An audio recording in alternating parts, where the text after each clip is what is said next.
Hold on. Need to. All right, hold on. Kind of funny when you want to go live sometimes, and everything wants to go to hell right when you want to go live. So you got to scramble to get everything fixed. Very annoying. But yeah. When you've gone live like hundreds of times, as I have, you kind of get used to it. You make adjustments, and you know what to do. So here we are. What's up, y'all? How y'all doing? Look at all y'all out there in the chat already. Like, man, y'all be in here with the quickness. I appreciate y'all. I appreciate y'all. Y'all are the best. Y'all are the best. Whew. So before we get started tonight, I don't know how many of you all were here on Wednesday when I tried to live stream, but that did not go very well. That lasted about 34 minutes because I'm still fighting this, whatever the hell it is. And even though I'm feeling a whole lot better, whatever it is still inside me, so I'm trying to get out. So I'm always like, I find myself coughing and having to heave up some crap when I'm live streaming and stuff. It's kind of goofy, but I don't know. I'm gonna try to live stream tonight. We'll see how long I last. And before I just like get annoying coughing and doing all sorts of sick things and sickly crap. And yeah. And we'll go from there.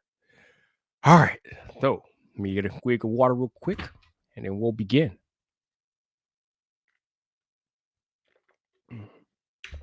Oh man.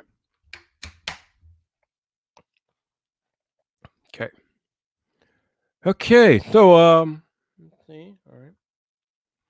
Let me turn the game down. Actually, no, we ain't get that here. We ain't get that here. We ain't got that here. Hold on. Let me calm down. Let me calm down. let me calm down. What am I doing?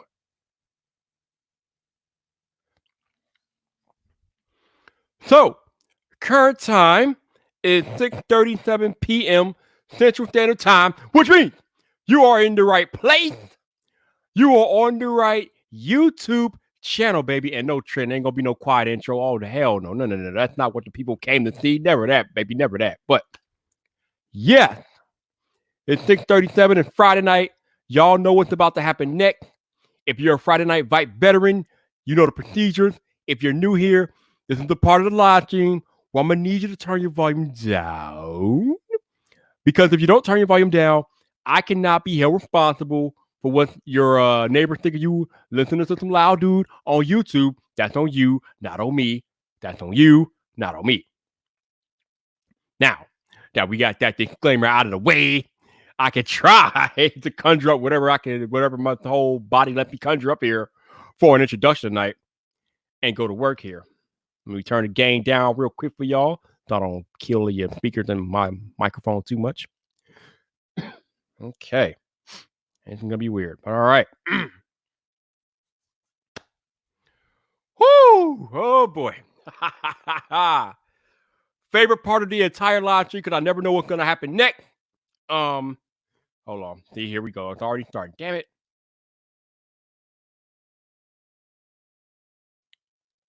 I'm not with these shenanigans. All right. Let's see what we got. Let's see what this voice of mine can produce tonight. What's up, people? This your boy Viper, the man about tech, and we are live.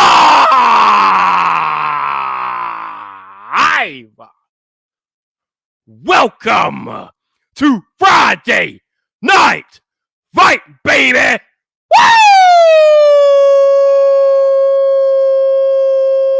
Woo! Woo! Oh, yes. It is that day again. We are back. We are live on YouTube. Oh, that was salty. Oh, that was salty, baby. That was salty. Okay, that was salty. I like that. That was salty. That wasn't bad. Got me a little sweat a little bit, which means, yeah, not supposed to sweat during the intro, but whatever. All right. Before I get started with tonight's festivities, let me see who I got in the chat tonight. First on the list is my head of security, AOFA Review. What's up, Jeff? How you doing, baby? How you doing? Oh, we got Mr. Saturday Night Tech Fights himself. Tech King Mike is on the cut. What's up, bro? How you doing? And of course, my enforcer out there in the cut, Genosis. What's up, bro? How you doing, baby? How you doing? Who else we got? Who else we got? Dude, let me go down. Oh, we got the General of Tech Ranting, Trenton Marshall. What's up, Trenton? How you doing, baby? How you doing? And my dude, F. Nick is in the cut. What's up, F. Nick? How you doing? And of course, Mike West is in the cut. What's up, Mike? How you doing, baby? How you doing? Who else we got? Oh, we got this imposter viper. And we got Alan Osborne. What's up, Alan? How you doing, baby? How you doing? And Tech for your needs. What's up, bro? How you doing, man? How you doing? And we got my homie from the UK, Marvin Wallace. What's up, bro? How you doing? And we got the Bionic Scoopers in the cup. What's up, bro? How you doing? And CDF Man is here. What's up, CDF Man? How you doing? How you doing? On a scale of 1 to 10, headphones are 8. I'll give him an 8. Alex Jackson is in the cut. What's up, bro? How you doing, man? How you doing? And let's see who else we got out there in the cut tonight. Blah blah blah blah blah. Let me keep going. I think I caught everybody. Did I catch everybody? Oh no, I'm missing people. Let me keep my scroll game going. Let me keep the scroll game going. Oh, there it is. Bender Tube is in the cut. What's up, Mike? How you doing, baby? How you doing? And we got the Mr. Down Under, Beanie Drawson's out there. What's up, Beanie? How you doing, man? How you doing? And Slaw OTS. What's up, bro? How you doing? And we got Fit Blonde Fitness. What's up, Fit Blonde? How you doing? How you doing? Stay safe over there at work, no doubt. And Art Dog is in the cut. What's up, Art Dog? How you doing? How you doing? And John Michelle. What's up, John? How you doing, man? How you doing? And we got Emilio Tackett. What's up, Emilio? How you doing, man? How you doing? Woo! All the heavy hitters in the cut. Uh-oh. And Apple Monster himself is here. What's up, bro? How you doing, man? How you doing? All right. I think I got everybody in the cut. For the rest of y'all lurking, what's up? How y'all doing? What's up? I hate being sick. All right. Now with all the craziness out the way. So, I want to talk about the other side tonight. Now, I saw some of y'all earlier wondering the other side of what? You know, I would have thought it'd been pretty obvious, but I mean, I guess that's why I'm here. I want to talk about what's on the other side of this whole issue that we're dealing with, this whole pandemic. The other side, like, what is the other side going to look like when we're done with this pandemic and we feel like it's safe to come back out? What is on the other side? Because I promise you this: the world as we knew it is no longer in existence. It's gone. It is a past. It will never come back. The way that you knew life before this thing started will not be what comes out on the other side. We will be in a completely different world when this pandemic is over with. So I want to talk about what I think more to what I do here on YouTube. I want to talk about what tech is going to look like. What is the tech scene going to look like post-pandemic? So that's what I want to talk about tonight. We got Leroy Chasen. What's up, Leroy? How you doing, man? How you doing? So we already see some of it happening in real time as people are adjusted to what's going on. A lot of companies either cancel their events or they move their events into the digital arena, online only. We know that Apple's WWDC is going to be online only. We thought that Google was going to have their Google I/O online, but they completely canceled the entire thing today, which is crazy because Google I/O is the biggest event that they do every year, and it's just not happening at all in no format this year. It's done. So I don't know. Trenton, no, the world will not return to the same old, bro. It can't. It cannot. The reason why it can't, because we have to be ready if something like this happens again. So just for that reason alone, the world as you knew it is not going to return to the same old. It's not possible, man. I mean, there's going to be so much economic fallout from all these businesses that are losing money and things like that. People have to completely change their entire business model based off of what's going on right now. So just like I said, by that stuff alone, man, the world is not going to be the same world that we knew when before this thing got started. So, hey, here's something. GameStop, right? GameStop it seems like GameStop is in a GameStop. I can't talk. Is in a perpetual state of like uncertainty, uneasiness, burning. It's like a burning bridge. They're on life support practically, and they are catching flack during this whole thing because number one, their stores are still open when a lot of people feel like their stores are non-essential, which is true. But GameStop is still holding major video game launches at their stores, and a lot of people feel like that's wrong with GameStop. They should close up their stores. Now, I kind of understand where people are coming from with this. Today, I think Animal Crossing released today for the Nintendo Switch. Big time release. Probably got a lot of people into the store. Now, while I understand that people are upset that GameStop is remaining open throughout this pandemic, listen, man, if GameStop is seeing their highest sales in ever because of this pandemic, I mean, that's their business, man. Like, I don't know how much you could blame GameStop for staying open when they're seeing their biggest sales booms in years. Number one. And number two, why are we mad at GameStop when dumb people are dumb enough to go out and rush GameStop and get the game, knowing that most of us now are at a shelter at home alert. We are under orders now to stay at home. Like before, it was just suggested to stay at home. Now I think it's getting to a point where most of the country is under orders to stay at home. So if you talking about people that if you want to talk about GameStop being a villain because they're still holding massive launches, well, who's going to the GameStop? Huh? Yeah, you, your son, your daughters, your uncle, cousin, your cousin Nook and Pookie, they all go to GameStop. So how's that GameStop fault? If people are responding to GameStop in this way and they're giving the GameStop the foot traffic in the business, how can you blame GameStop? I mean, at some point you got to hold the people accountable. And if you're going to hold GameStop feet to the fire, okay, I get you. But there are human beings out there doing things they know they shouldn't be doing right now because, YOLO. I mean, y'all saw those videos at the of all the spring breakers at Clearwater. What are you doing? Like, we're in the middle of a pandemic. People are being ordered to stay in their houses, and people are on the beaches partying because they don't care. So if you got these type of people that are going to visit these GameStops, I mean, I don't know, man. I don't know how much blame I could place on GameStop if people are giving them the foot traffic. So, yeah, you could be mad at GameStop for being open and holding large launches and things like that. But as long as humans are going to human, then GameStop's going to be GameStop. I mean, I don't know. I don't know. Like, most of us are savvy enough to realize that we don't need GameStop for a damn thing because if you have internet access, as I see some of you all commenting in the chat, you could buy and download all your games online. Hell, I've been buying digital games for years now. Now, I don't have any gaming systems currently, but when I did have gaming systems, I brought all my games online. I stopped going to GameStop years ago. The only time I go to GameStop is to buy the actual console. That's it. I don't go to GameStop to buy anything else besides the actual console. Or I'll go to GameStop if I want to trade something in and get money because that's a good way to get quick cash if you need it. But other than that, I don't buy games. I can't even remember the last time. Oh, no, that's a lie. I do. The last game I brought from GameStop, the last physical game I brought from GameStop was, I think, Spider-Man on PlayStation 4, which is like 2 years ago. That's the last physical game. Before that, though, Spider-Man, that was the last physical game I brought. I can't even remember because I went to GameStop. I brought Spider-Man. I mean, I brought the PlayStation 4 Pro, and I brought Spider-Man with the game, with the system, obviously. So.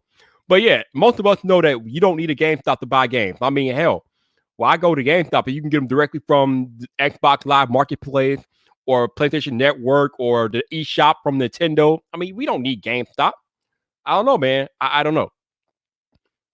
And Trenton also makes a good point about GameStop being open. He says, I mean, most people who are complaining would not give up their income or revenue. It's easy to tell somebody to shut down their business, but it's hard to do it yourself. Yeah. That's the other thing that people aren't really looking at. GameStop has to employ people. And all those managers and clerks working for GameStop, those are hourly employees. They don't make salary. They don't have guaranteed money per se. So, I mean, they got to work. They got to go to work. So, just like all of these people at the grocery stores and the health care facilities and things like that, there are people that have to go out and work. They can't just stay at home like some of us have the luxury to do. Not all of us have the luxury of staying at home. So But again, when we talk about when we get past this, because as bleak as it's looking, eventually we will get past this. Life is gonna be a whole lot different. Uh, I don't know, man. I think a lot things that were on their way to being online only and digital are gonna become full time online only and digital. And I think a lot of the world is gonna slowly, progressively move into the digital realm. Big time movie releases are coming out video on demand the same day they come out the theaters, like right now. The Invisible Man, which just came out in theaters like what, a week ago or 2 weeks ago, you can now rent it from any device at your house. If you have internet access, you can rent The Invisible Man, The Hunter, The Hunted, I think, or The Hunt. It's called The Hunt. That movie just came out like 2 weeks ago or whatever. The Hunt. You can now rent it on your MacBook, iPhone, iPad, Android, whatever.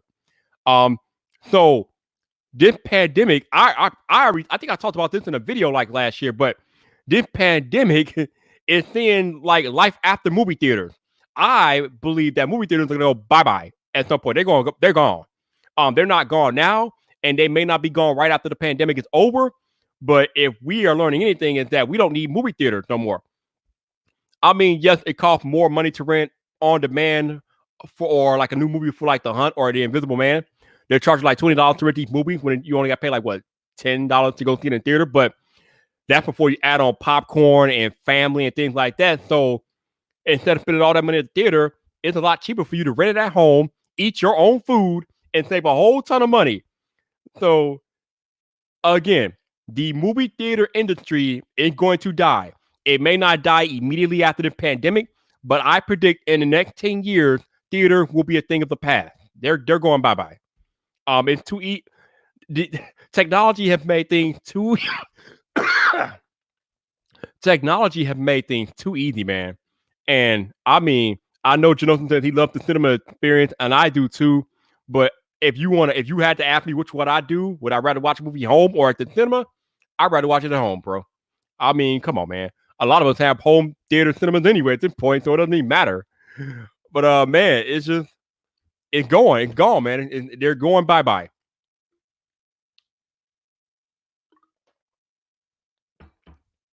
Oh, we got Roberto Blake in the chat. Hey, Roberto.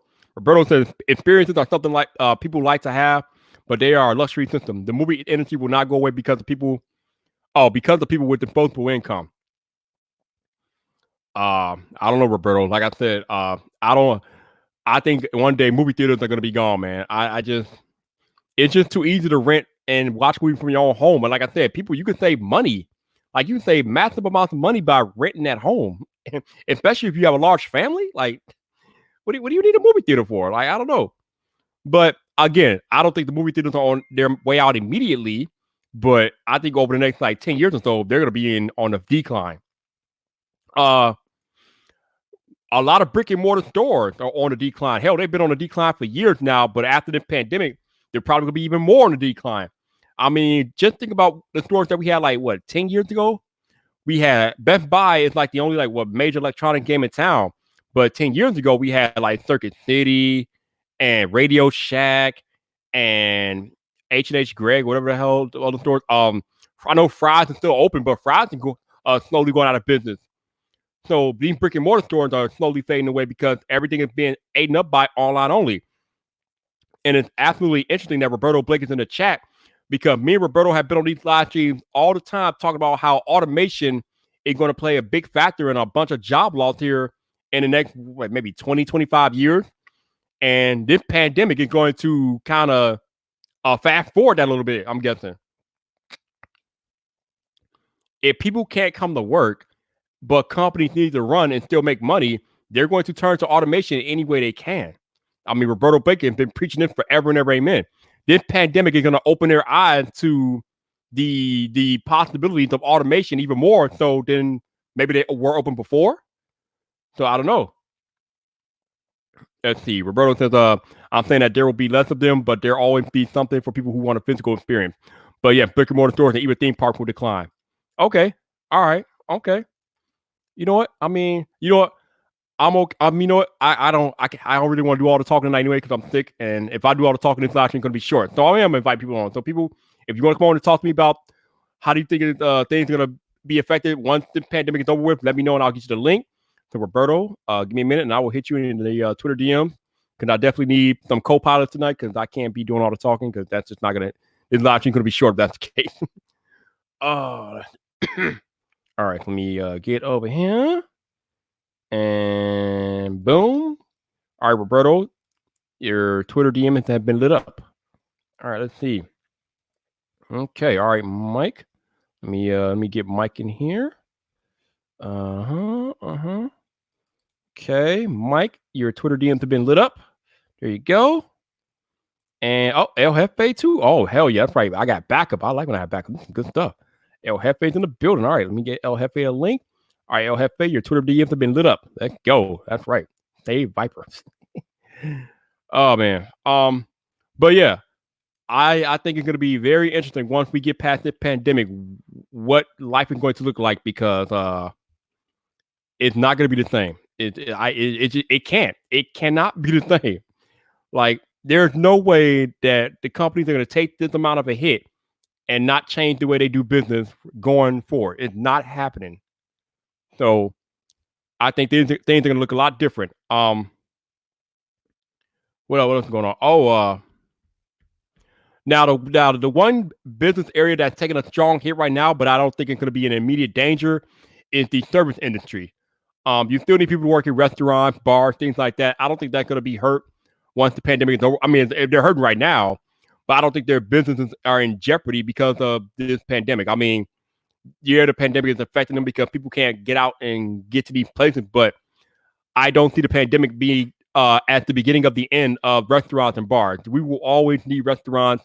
We will always need bars. So those aren't going anywhere. Beanies and furniture stores will be okay. Yeah, probably. People will always need furniture. So yeah, those will be all right. So yeah.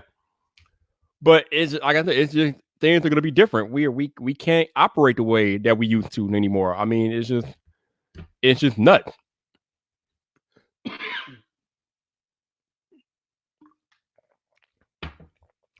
I also think it's going to be less major events than what it used to be. Oh, let me bring in the Emperor. Hello, everybody. What's good, Lord Viper? Oh, just chopping it up, locked down at the house. How you doing, man? I'm down for this talk on automation and like what's going on with I know, man. We've had to talk so many times, but it's real. It's literally real right now, man. It's here. Yeah. It's like the aftermath. Actually, it's more that it's here, but the aftermath, this is going to be, I mean, we've seen it to where the bottleneck for companies, entire companies shutting down, has been that they cannot risk their human workers and employees getting sick, and the fact that, you know, if they don't do those things, they are subject to a lot of scorn in the media and a lack of support. And so if you're a business owner right now and you're looking at this, you're like, never again. You know, right. Especially if you're a major company, a major brand that just got massively disrupted, you're like, never again. Right. And the answer to that, unfortunately, for people is going to be the elimination of those jobs that were the bottleneck, and using systems and technology and AI and automation to eliminate as many human workers as possible from positions that disrupt the business. So Trent talked about H1N1, but I don't remember that being nothing nearly on the level that this is, man. That no, it was not. And the thing is, so it wasn't. And the thing is, back then we had more things in place in terms of our governmental systems. With the new administration, with the Trump administration, they did a mass deregulation, and they eliminated a lot of, they cut funding to many departments because they wanted to cut that, and that was a campaign promise, but it wasn't without consequences, because specifically there were things that the administration said that they didn't have in place, and they admitted that it is because they defunded a lot of those resources. They weren't anticipating this. But the thing is, an ounce of prevention is worth a pound of cure, Viper, as we all know. And it's better to have and not need than need and Need not not have, have. and that's Yep. where we are now. Yep. And now this is having ravaging effects on our economy, but it won't be over, and it won't end with a 2020 recession, because the next phase of this is the mass displacement that Andrew Yang talked about and that I've been preaching about for the last 5 years is finally going to come, because I've been telling people, like, these companies and corporations are about the bottom line, but more importantly, they are about the convenience for the consumer. And how many of us have been inconvenienced by things that are shut down that we need access to that we don't have now? If they're able to say, hey, in the event of a crisis, don't worry, no disruption in service, we're going to be like, yay. We're not going to be worried nearly as much about the people who don't have a job because of that. We're going to be more concerned with us getting what we need. That's just the truth. That's harsh. That a lot of people don't like that, but that's the reality of it, is that human beings are creatures of convenience and creatures of habit, Viper. Yep. And as sad as we are that some people won't have a job anymore, that or entire industries won't exist, we're happier about what our day-to-day life looks like if it means that it's more convenient to us and we get zero disruption in service. That's the truth. It's funny that you talk about the administrations and things like that, because I remember hearing something a few days ago. Apparently, when when the administration transitioned from Obama to the Trump administration, they had a sit-down meeting, and they went on.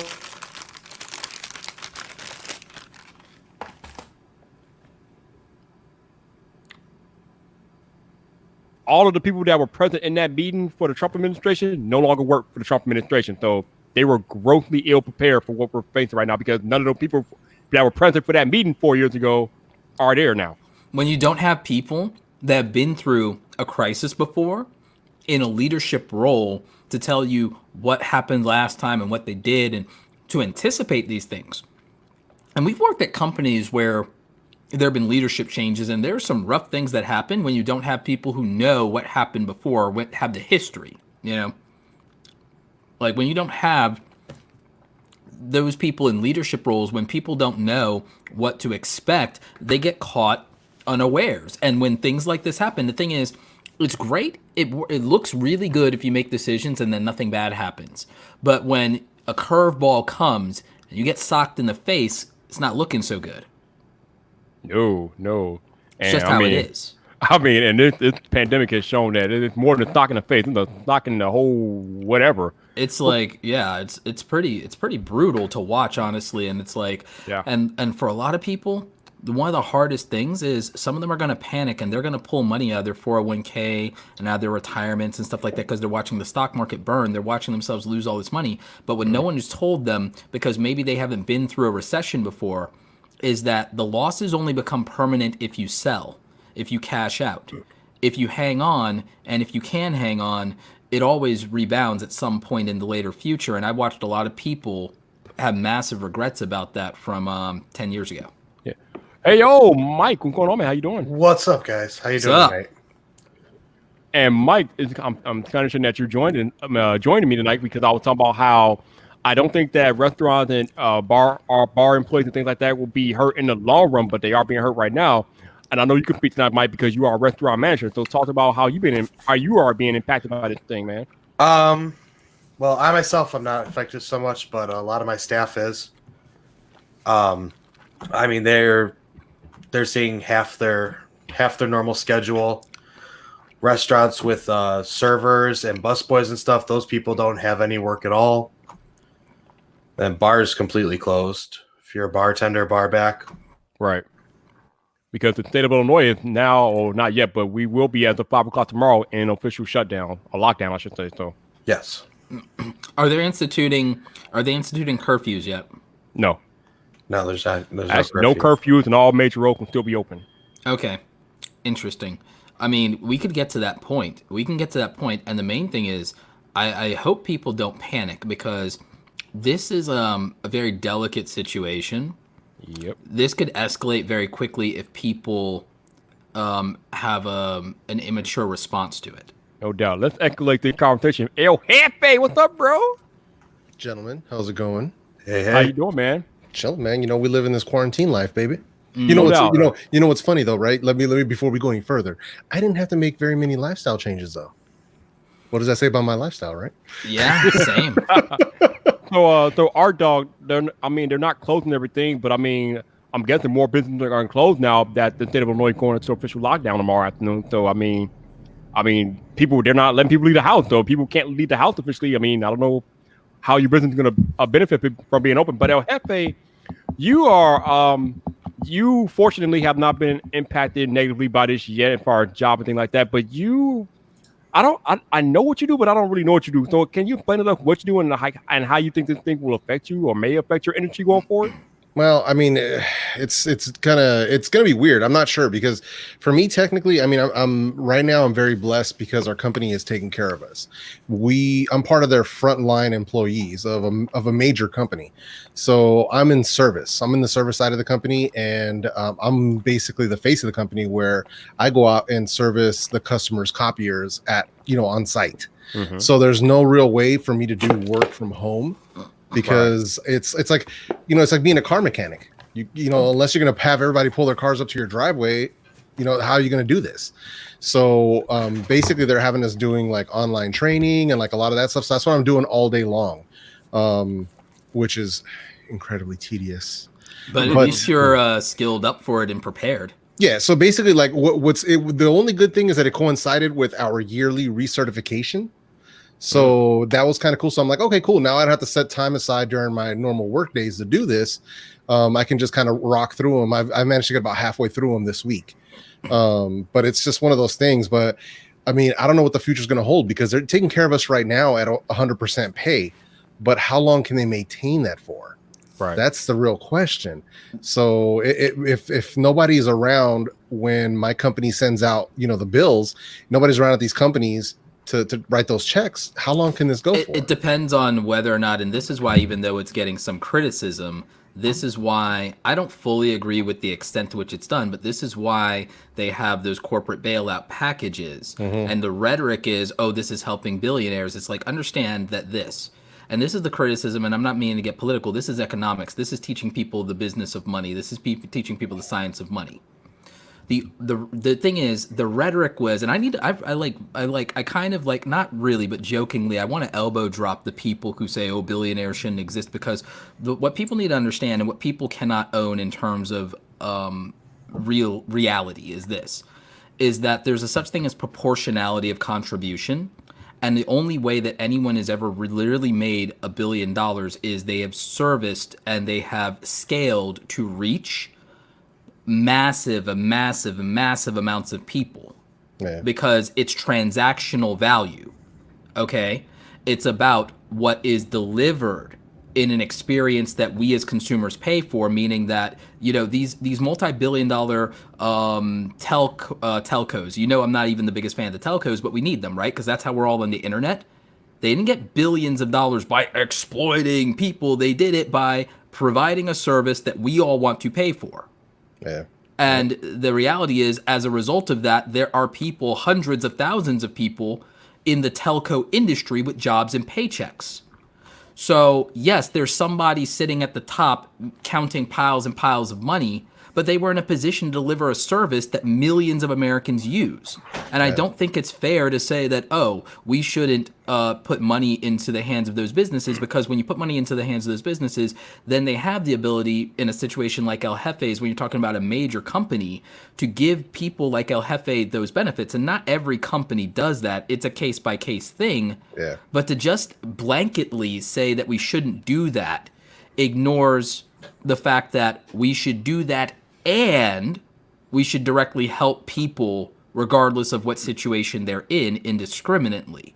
So the answer is to do more, and to do more effectively, not to do less, or not to say this person shouldn't have because they're successful. It's, you have to understand what people in that position do with what they have. And what they do is they service millions of people in a country or at a global scale. And I think it's ridiculous to say that somebody shouldn't profit when they service hundreds of millions of people. That's why they have billions of dollars. That's transactional. You can't get around that. Right. Yeah. And people are always going to have their crazy ideologies and things like that. To go back to El Jefe's earlier point about he doesn't know how long this will last, I saw a quote on CNN yesterday that said that the U.S. could be facing this pandemic for up to 18 months. No, the recession, 18 months, not the pandemic, the recession. Pretty sure that. Are you sure? Because I Pretty sure. heard it was that they said it was the recession, the economic side. Well, the quote said that the U.S. could be dealing with the pandemic. Well, maybe that includes the recession, but we could be dealing with this whole. We could be dealing with the this whole fallout. entire thing. Yeah, for 18 months. Yeah. The fallout wouldn't shock me. That's what happened in the housing crisis, right? Yeah. We all, I think we're all old enough that we lived through that and we were adults through that, right? Yeah. Yeah, it was pretty wild, man. So, I mean, I remember how it happened. I remember people that did really well because of it, because everything, especially here in the Bay Area, like the Bay Area housing market is pure insanity. So everything crashed. All the housing prices went back to what they kind of should have been. So people were snapping up houses here when they were like 180K to like 250K. And they started flipping those houses like last 3 years for 600, 700,000, 800,000 or higher, and they did well. That's actually what ended up happening to us, because we got into a place really cheap. We were able to rent somebody's rental unit that they bought super cheap, and we had the rent super cheap. And then when they sold it out from under us, they sold it for 3 times what they paid for it. So it was one of those things where I kind of couldn't blame the guy. Left us almost homeless, but I couldn't blame the dude. I'm like, hey, you know what? So, but yeah, it's pretty wild, man. And this whole situation is nuts. I don't know where we're gonna be on the other side of it. I have a good skill set, so hopefully it would translate to other companies. But it all depends on how the whole industry ends up. So I don't know. Yep. So Hefe, what do you guys think about what Trenton said? All right, what did he say? He's talking about the companies that some of them get bailed out. Yeah, he said, but some businesses get bailed out and decide to take the money and. No, that's true. That's everyone who got a bailout. Audit everybody, just like the IRS audits us. Yeah, no, that's real talk. I mean, because that definitely did happen, which is not cool.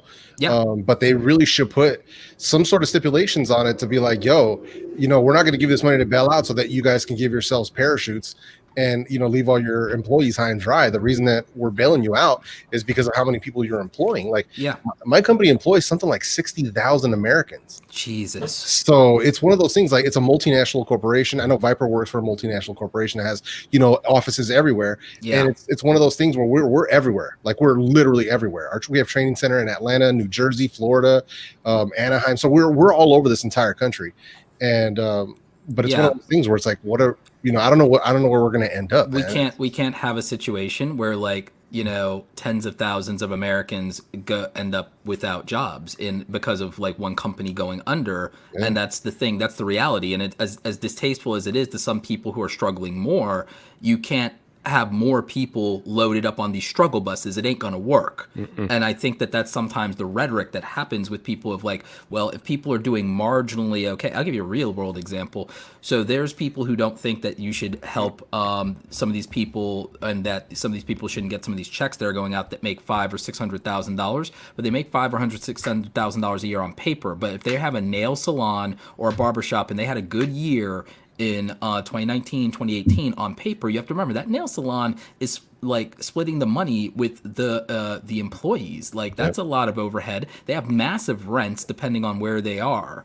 And they also have expenses and cost against that because it's a service-based industry. And in a situation where you can't even get customers in the doors, like, Jesus, like, how does a place like that survive 2 months of no income? Like, that's like insane. And then you have to remember, these small business owners, they put everything back into their business. I invest everything back into my business. A lot of content creators I know, they put all of their money back into making things bigger and better and scaling up. Some of these people that are content creators have 10 and 20 employees themselves. So, like, you can't just say that someone is a millionaire on paper or 600,000 or this on paper, because you don't understand that maybe of their stuff is walking out the door to take care of their employees and their people and to stay in business.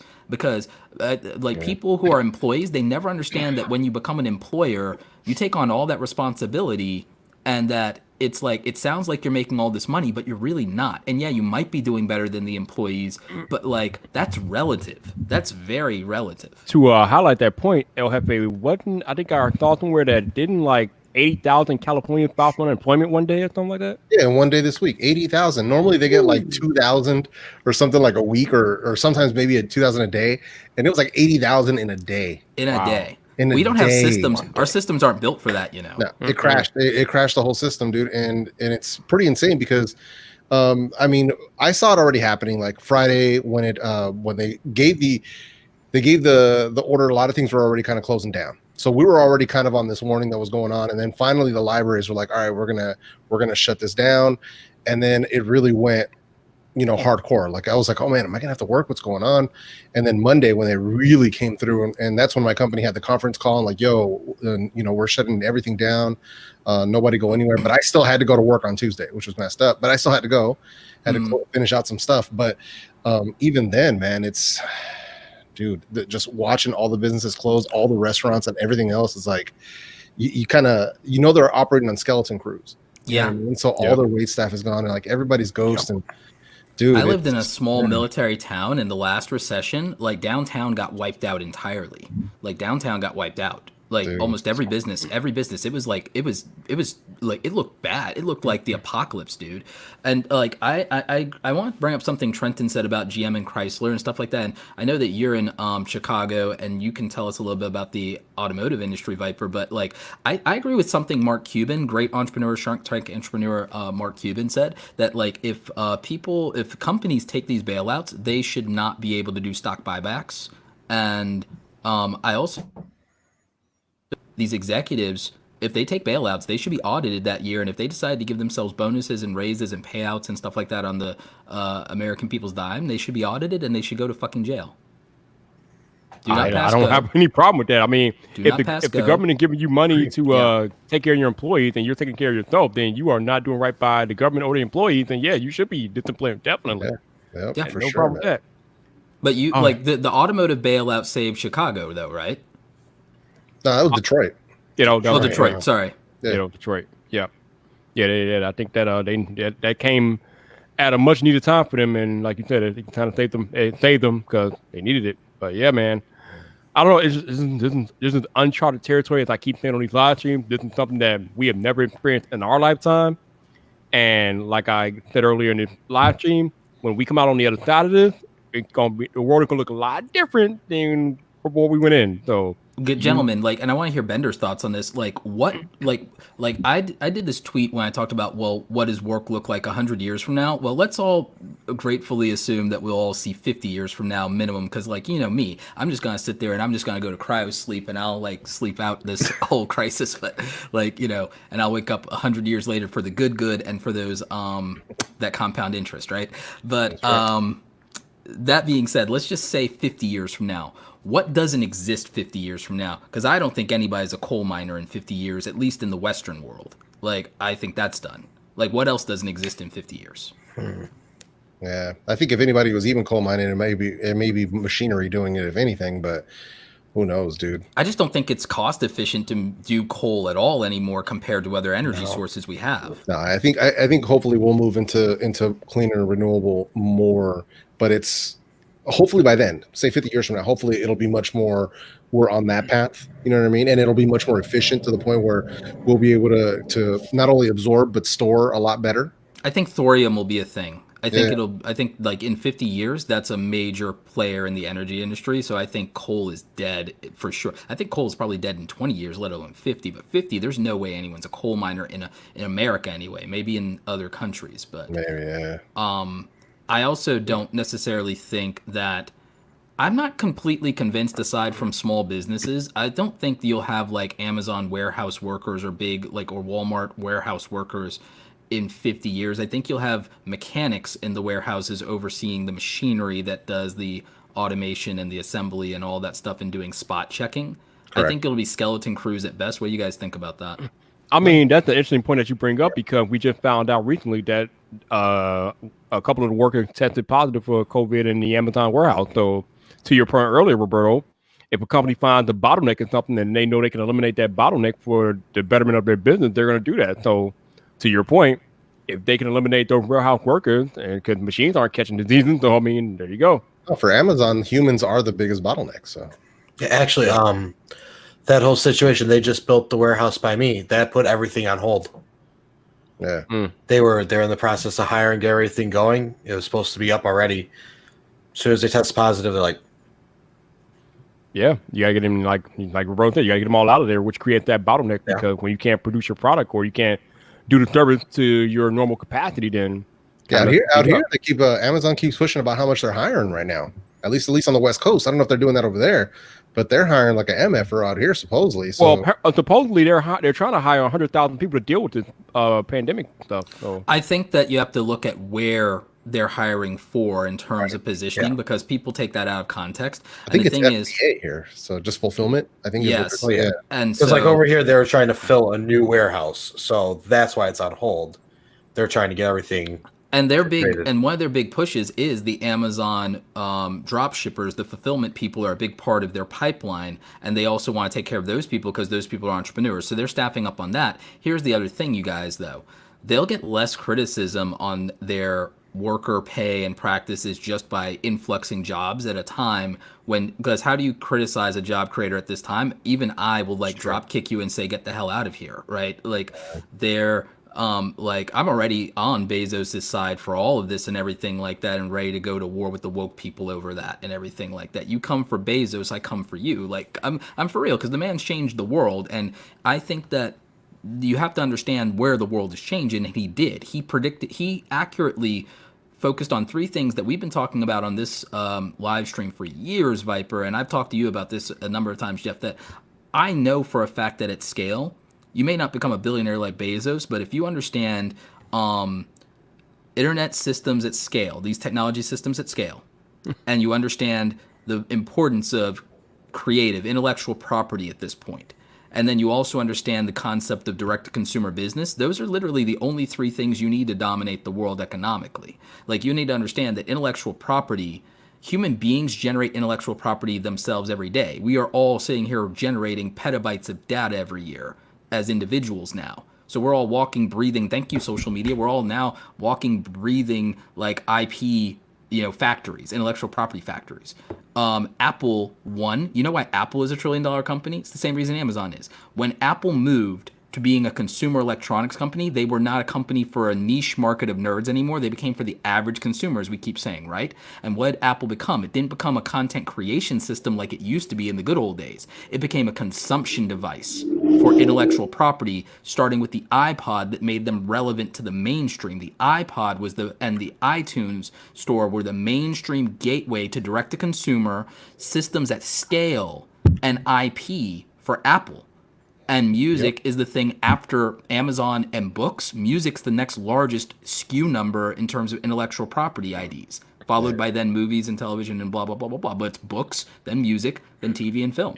And that's because of how old writing is and then how old music is, that's where the advantage lies. And then everything visual comes afterward.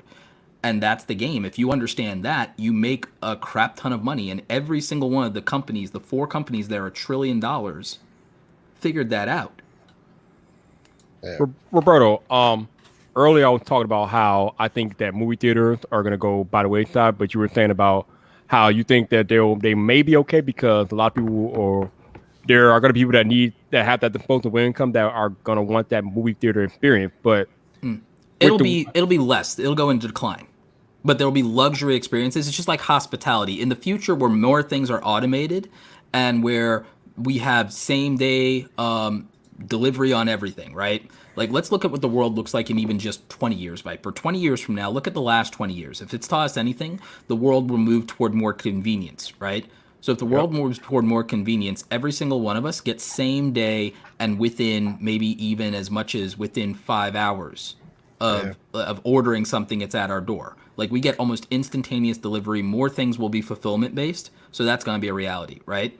I believe for sure that you're right, that we'll have a better pipeline of direct-to-digital release. And I think margins-wise, it's better for companies to go direct to consumer, just like we talked about. I agree. So slowing down that experience and stuff like that, and look at some of the problems and bottlenecks with these delays of movie releases now, right?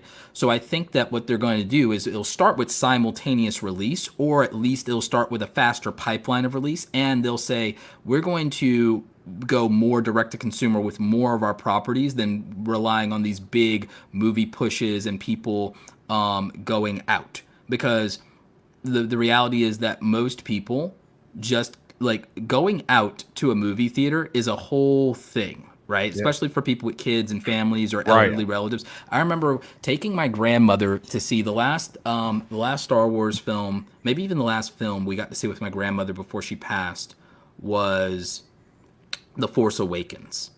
And it was like a chore and a half to be able to get her out of the house, into the car, into the theater, and we had to use the aisle that they have for people with disabilities and all of these. It was a lot, it was a lot.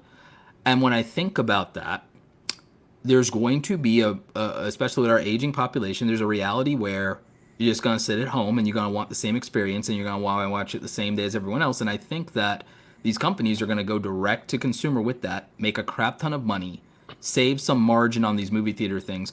But I think that what will happen is movie theaters will become more of a luxury experience. They'll become more of a, and I think that'll be true for restaurants too, by the way, with everybody doing their favorite, like you'll have less of an on-site crew for a lot of these restaurants, and it'll be more of the bar experience of the restaurants, but the kitchen will be in more the fulfillment cycle of things like Postmates and Instacart and things of that nature, because we will become a convenience business. You'll have things, how you have those restaurants that are drive-through only? Yeah. That'll become more of an experience where they do dual drive-through only and delivery only. So it'll be drive-through or delivery, and that will be an entire industry. Yeah, we've got a couple out here that do where they don't have anywhere to sit to eat or anything, but they have the drive-through and then they also deliver, or you can do takeout, but there's nowhere to sit. So it's kind of like for them, even with this lockdown, their business kind of stays the same. They're like, well, we're still doing it big. Yeah. But, no, I know exactly what you're saying though, man. I think with the movie theater thing that Viber was talking about too, that'll tap into a lot of people who also have social anxiety or don't like being around crowds. So like for me, which will be heightened after this. Yeah. So for me personally, I don't like being around crowds. That's just me.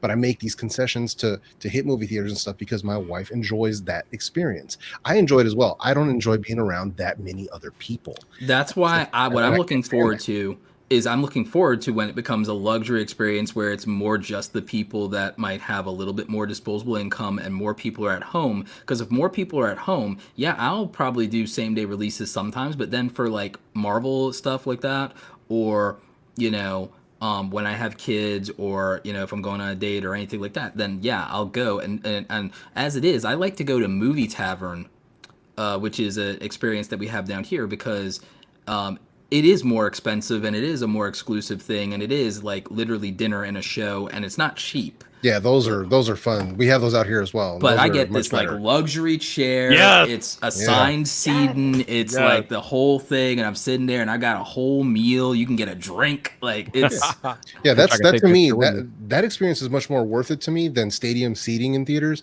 I much prefer, like, it's much more comfortable for me as somebody with that social anxiety aspect of it in a movie theater. I prefer spending to get the top dollar ticket in their XD 3D or their Dolby theater or whatever it is, where it's just going to be me and my wife in a pod essentially. And we both have the reclining chairs. There's nobody next to me, there's nobody next to her, and it's just us. And there's people around, but they're all kind of in their own little thing. Or we go to another theater where it's everybody has a couch. Like there's couches all over this theater, and you can get dinner, you can get food, you can get beer, you can get whatever you want, but everybody has their own space. And to me, that's a huge thing. I also think the declining prices of large screen televisions are so absurd. I saw for $400 an LG 70-inch LG TV for $469 at Best Buy the other day. Like that's as it is, my 70-inch TV cost less than my iPhone did. Like with a sound bar, even with an LG sound bar combo, I got a 70-inch LG 4K HDR TV when I moved into this house, and a sound bar for about $740 combined on sale. Jesus. And the iPhone, the base model iPhone, doesn't cost that. Like it's more expensive to have an iPhone. Oh man, I paid more for my iPhone 11, man. Yeah. So like, I think that you can probably at this point, as long as you don't go overboard, I think like I can look it up. I think you can get a 90-inch TV for less than $1,500 now. I think you can get it for less. You can get pretty much a movie theater TV for less than an iPhone now. Look at my boy Trenton. Trenton trolling out here. He said, for context, I'm all about getting out of the house, especially with obesity rates on the rise. I heard that, bro. Facts. Like, look, no, I mean, I want to stop being single. Yeah, I got to leave the house at some point, you know, because Bumble ain't cutting it. Hey, and Viper, my Apple Watch is being a jerk all week, bro, because it's like I'm not standing up enough, I'm not walking around enough. It's been hating. I'm like, bro, what are you doing? What are you doing, bro? Because you like legendary for closing your ring, so I know you must be like, damn. You're usually further along with your rings by now. Oh, I hate that. Yeah. All right, so they do that when like you wake up like an hour late. Like you're usually further along. Shut up, I was sleeping in. That's right. Like. All right, so it depends on what brand you get, but you can get 90-inch to 120-inch TVs now for between $1,200 and $2,000, just depending on what you want. I ain't got no room for all that. No, but here's the thing, though, too. It take up your whole wall, but that's it. Yeah. I mean, right now we like put it to context too, because now you've got you got companies like Hisense, you got TCL, which I'm TCL's totally bringing it. Yeah, I'm totally down with, and I picked up my 55-inch TCL. I mean, I remember Bender, we got ours right around the same time. Yes, we got the 55-inch TCL, the week or something. Yeah, and it was I ended up getting it. The 5 Series TCL was like $400 shipped on. It was the early Black Friday deals. How big was that? The 55-inch. Now, mind you, this was nearly 2 years ago. Oh yeah, the prices have come way down. Yeah, so now what they're going to bring out right now with this like mini LED, once the pipeline kind of gets coming in, the mini LED stuff that they've got coming, dude, it is ridiculous. And I was like, wait, I was looking at them and they're talking about the prices on them. Like 65-inch is still going to run you somewhere around the $600 price mark. I'm like, what? Like so 55s are still going to be under $500. So I'm looking up the largest TCL TVs they have, 75-inch, $799, 4K. Dude, it was 4K. beautiful. And that's the QLED one, right? That one, I don't know if that one's the QLED. The QLED, I think, is $1,300. Yeah, dude. I saw him at CES. But still, that's still away, for 75 inches, 4K HDR. That's like that's absurd. That's the best way. That's the only way to watch The Mandalorian, man. Yeah, the Series 6, the Series 6 75-inch. No, hold on. Wait till you see The Mandalorian with Dolby Vision, okay? Oh no, I got all right. So the T. Oh yeah, you're the 5 Series, so it does that, right? The 6 Series, the TCL 6 Series, with Dolby Vision HDR is $1,300 right now. Yeah. That's a steal of a deal, my friends. Like for what we're talking about with that new technology and 75 inches, you can't really flex with that. Sony, our friends at Sony have an 85-inch 4K Ultra HD for $3,000 with their Ultra 4K HDR.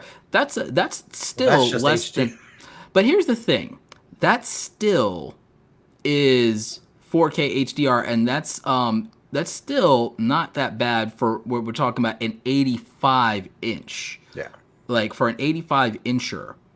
And yeah, that's it's. I mean, that's not affordable for the average consumer, but like, I mean, if you're going big, But again, what is for the average consumer is, again, you can get a 75-inch for $800. Yeah, that's doable. If you have the space I'm for it, afraid with all this talk about TV, someone's going to burst in here and tell me I don't need a new one. I know, right? What are you talking about, Michael? You just got one. You just got one. But I mean, with all of these conveniences we have, it's going to eliminate some jobs. Now, people always say, oh, well, it'll create new jobs with the automation stuff. The problem is the new jobs that automation will create will not be the same positions that are as easily accessible as the jobs that eliminated. Because what we have to reckon for is, if we skip the timeline forward to 100 years, labor is almost non-existent, at least in the Western world, if we really think about it at this point. Now, and by labor, I mean like just throwing your back into it, hard work, manual labor, skilled labor, the trades will still exist, mechanic work will still exist. But again, that you won't be able to have non-skilled, non-trained like labor anymore in 100 years. It will not be valued at all. It's really now. No, it's funny that you talk about that, because I remember posting a picture about a few months ago at a train station in Chicago, and it was a McDonald's, and they had the counter to take their orders and things like that. But next to the counter, they had like 4 or 5 machines lined up that were taking your order. So, as Roberto said, all those jobs, they will not exist in the year in the future. They won't be there. McDonald's will, and those restaurants will become a giant vending machine. They will basically be like, people there cook the food, and that's essentially what happens, is that people will be there and cook the food, because I don't think we can get that roboticized to a point that people will accept. But you will have people there to cook the food, and you'll have an AI that takes your order through the drive-through. You'll have an AI that takes your order through the phone to call in for the takeout, and you'll also have the apps like we have now. Because right now you don't even need a human like, you put the order in the app, the order goes in the machine, and so literally all you're gonna have is like someone driving the thing and delivery and everything like that. And that's assuming we don't get the self-driving factor to that point, because the one problem with the self-driving thing is, well, who's gonna bring the food to the door? So like, we're still gonna like, but again, that job, you cannot expect that anyone will be paid a living wage for that job, because it's not a big enough contribution to justify that. Considering the automation, you have no leverage. You can't expect that companies will pay people a living wage when they don't have to without leverage, because the argument, and it's a valid argument, is to say, if you don't want this, someone else does, because the thing is, these jobs are meant to be transitional jobs, because no one, like, it's harsh and people don't like when I say this, but like, no one said to stop scaling your value up to where the most you can do is wrangle carts, run a checkout line, or drive a car and deliver food. Nobody told you to stop making a bigger contribution than that. And the thing is, when you reach a certain age, why aren't you in a position where you've learned something over those years to make a bigger contribution than that? People don't like me saying that, but everyone here worked really hard to learn things that made them useful and made them valuable and made them able to get past those jobs that they had when they were a kid. Yeah. And if you stop deciding to learn and you stop deciding to grow as a person, it's different if something happens and you're physically unable, because I have friends and family with chronic illness and disabilities, but it's funny, a lot of them decided to sharpen their mind, and they weren't satisfied with the fact that, like, maybe their body crapped out on them or life happened to them. They wanted to use their mind to be able to do something and to feel validated, and so they found ways to use technology to make a contribution, to use their mind when they couldn't use their body. And no one told you to not do that. So I don't understand why people think it's someone else's obligation to cover for the fact that all you can do is throw a warm body at something. Yeah. And that sounds harsh, and people don't like when I say that. They politicize it, but I'm like, how is it fair to pass that cost on to not only the employer, but to the average consumer, and say that you deserve this because you need to survive, when that has nothing to do with the value that you provided to the consumer, to the market, to the society? Back in the old days, and yeah, we've evolved, thank God, but the reality is everyone had to deliver value to their local community, or they couldn't be part of the community. Yeah. Have you guys seen the food delivery robots and the food delivery vehicles? I know there's I believe it was one of my friends that told me that it was in Arizona, where obviously it doesn't bring it to the door, but basically it lets you know on the app, hey, I've arrived. You have to go up to the car, you type in a code, and it pops open the door, you pull your pizza out. And it keeps it hot and everything. I'm dead serious. In 100 years, we probably don't have delivery people then. Wow. And then, but in the Bay Area, they have these food delivery robots that look like RC trucks, like little RC monster trucks with a basket built into them and like a sliding lid.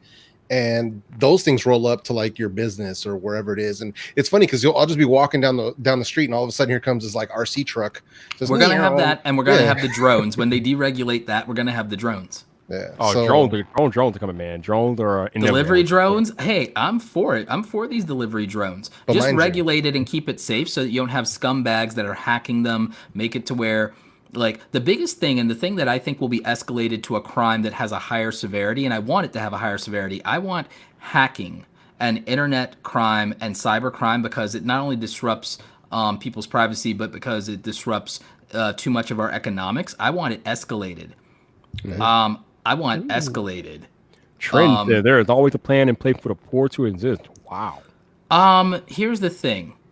I think that's why personally I'm in support of universal basic income universal healthcare, but a dual system, not a single payer system, a dual system, and as outlined by Yang. And also, I'm in favor of taxpayer-funded college, which we used to have, by the way, before the Reagan administration, because he didn't want to subsidize people who'd vote against him. Because when we had taxpayer-funded state schools, that's where we had a lot of people go into the trades, which we need people to do that. We need HVAC repair, we need electricians, we need plumbers, we need all of that. And then also, and no one can argue against that. Like, Be right back. Yeah, and the reality is we need that. But the other reason we need to go back to taxpayer-funded education, besides the economic boom that it gave us back in the day, is the simple fact that we ain't got time for this shit, and we need educated people to be able to contribute more value to the market, because we have about 60,000 jobs, I think it is. I think, Viper, you and Bender probably know this stat better than me. We have 60,000 unfulfilled engineering jobs in this country right now because we don't have qualified candidates. You have economic anxiety about immigrants now. They're not coming for your low-wage jobs. They're going to come for those $120,000 a year engineering jobs. And then what are you going to do? You can't whine and bitch and moan about it because Americans chose not to skill up and qualify. But if we give our people the means to become educated enough to fight for those jobs, then we have workers that can live in the 21st century economy. If you want to wipe out poverty, I think it's a three-step model of a floor for people to have some income no matter what, the ability for them to skill up and to fight and compete for high-paying wage jobs and skilled jobs, because we're going to eliminate low-wage and no-skill labor. We are going to do it, because why is a company going to keep being vulnerable to low-skill and no-wage like stuff when they have automation to do it? They're not going to. That's a fact. Why are consumers going to continue to pay for that? Consumers are not going to pay for that. The low-skill, no-entry stuff will be concierge services. It will be services of, I want to leverage a human being, so it'll be hospitality. It'll be people waiting on you because you want to pay for that, and it'll be tip services and things of that nature. But we're not even going to want to pay more for like fast food and stuff like that when it becomes this convenience vending machine like thing that we just talked about. We're not going to do it. We're not going to pay for that. Just like we eliminated so many things in the last 20 years, and people don't think about it because of this. We eliminated so much shit because of this. Oh, yeah. And no one talks about it. And to think that that won't happen again is absurd. The problem I have is we haven't prepared our people to have a way to fight forward for themselves. And the thing is, I think we can have real conversations about individual responsibility and economics when, all right, we're going to make sure that, well, you're not going to die. And then we're going to say, you want to do better? You can learn to do better. We eliminated the bottleneck. It's like, okay, you have access to education. What now? And then it's like, okay, even if you are successful and you get sick, we're going to take care of you. We're going to make sure that no business owner goes bankrupt because they got cancer. Like, if we do those things, then, I mean, you won't eliminate all poverty, but you probably get 80% of the way there pretty damn quick, in my opinion. Just because the reality is people can make, the problem isn't what people are being paid, in my opinion. And people don't like this opinion. My problem and issue is not what people are being paid. I don't think that is the source of income inequality. I think it's a symptom. People's limitations on what they can earn is the bigger macro issue. Is what are you able to earn? And did we put you in a better position by making you educated enough and by making sure that you have access to it? And the fact is, we don't have American workers that can even compete for high-paying jobs. And we didn't put them in a position to compete. And that's the way that the government really failed people, in my opinion. Ooh. Oh man, so My bad. I just had a Amazon Fresh delivery pop up, so I had to go handle that. The irony. all right. So okay. Hey, we got to get it, bro. It's been rough going out there, and I'm shocked that this delivery even showed up complete. Hey, that's what's up, man. So we need to reinvent the internet. We've been operating on the same network and principle for over 20 years. It's funny you say that because I remember when I was studying networking a few years ago. There was some talk about moving up to IP version 6, but I think we're still operating on version 4, which is we need better protocols. We need because the problem is our protocols, and no one's talking about that. Everyone wants to talk about syntax and languages, but no one talks about the fact that we need more protocols to be developed for the 21st century. Yeah, actually, Cloudflare has that's part of their thing with Warp. Interesting. What's going on with that, Bender? So they actually, I don't know if you heard, they had the 1.1.1 DNS resolver, and then they have the Warp service, which is a version of a VPN. 1.1.1. Like, by the way, I got like faster internet speeds when I moved over. Yeah. So this it's mainly built for wireless and mobile devices, but it adds in protocols in between, which helps actually keep packets due to like getting lost due to interference and all this stuff. It also route your traffic to the fastest way if you have the plus. But the main thing is it adds in these protocols to like ensure data packets don't get lost. Yeah. I'm all about it. Dude, I'm all about it. I think that because of our reliance on technology and the fact that we're going to escalate that, we have to also escalate the penalties for cybercrime, like dramatically. Yeah. Like there's like, because it's too much of a vulnerability to our infrastructure otherwise and to our economy. Like disrupting, like anyone who does anything that's cybercrime related is effectively, I think, disrupting the economy, and I think that that makes you a domestic terrorist. And so I think that that's we need to up the penalties on that.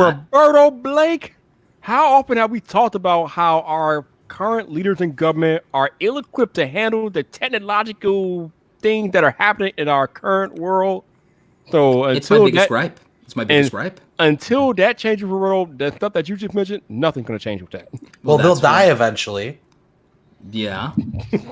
Well, maybe. And they'll stop asking Mark Zuckerberg how to fix their Wi-Fi. I don't know. Maybe the pandemic does. Maybe.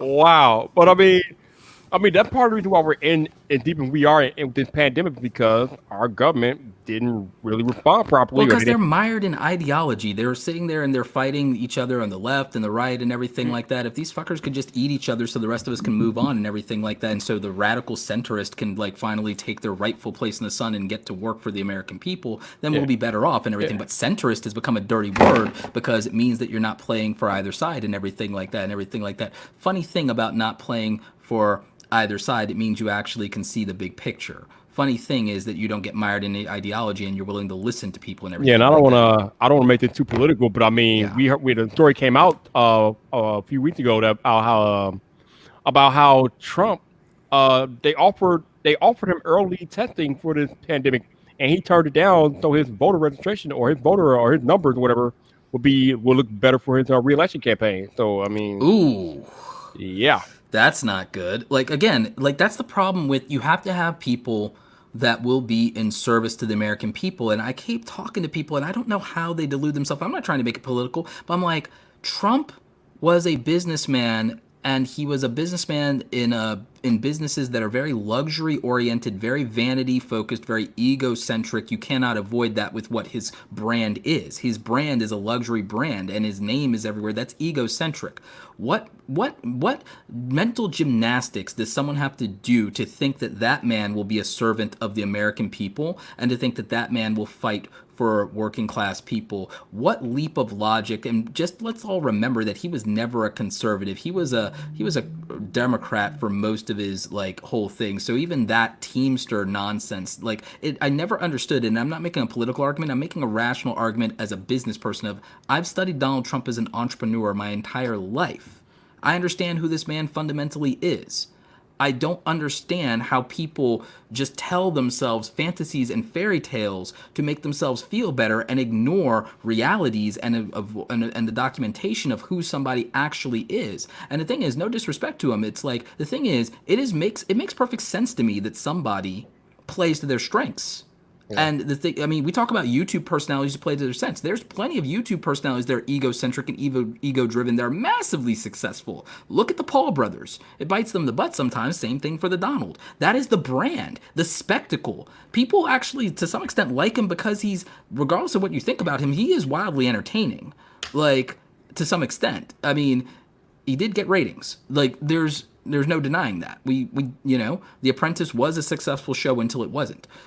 So that being said, I don't understand how people thought he would be a public servant. I know that there weren't other appealing options. It's funny, we talk about, and again, not politically, but it's like, we talk about and we criticize people for being Wall Street corporate shills, right? But we're all crying about the market burning right now.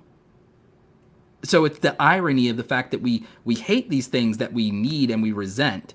We love these things that aren't good for us. It literally speaks to our larger psychosis in terms of vice. Kind of like people, all right, drugs and alcohol aren't good for you, but you want that Russia entertain, you abuse these investments, and they don't, but they're good for your body. It's like we literally have done the same thing in our politics. The fact that we want entertaining, charismatic people instead of boring, bean counting math nerds that can actually save us. Yeah.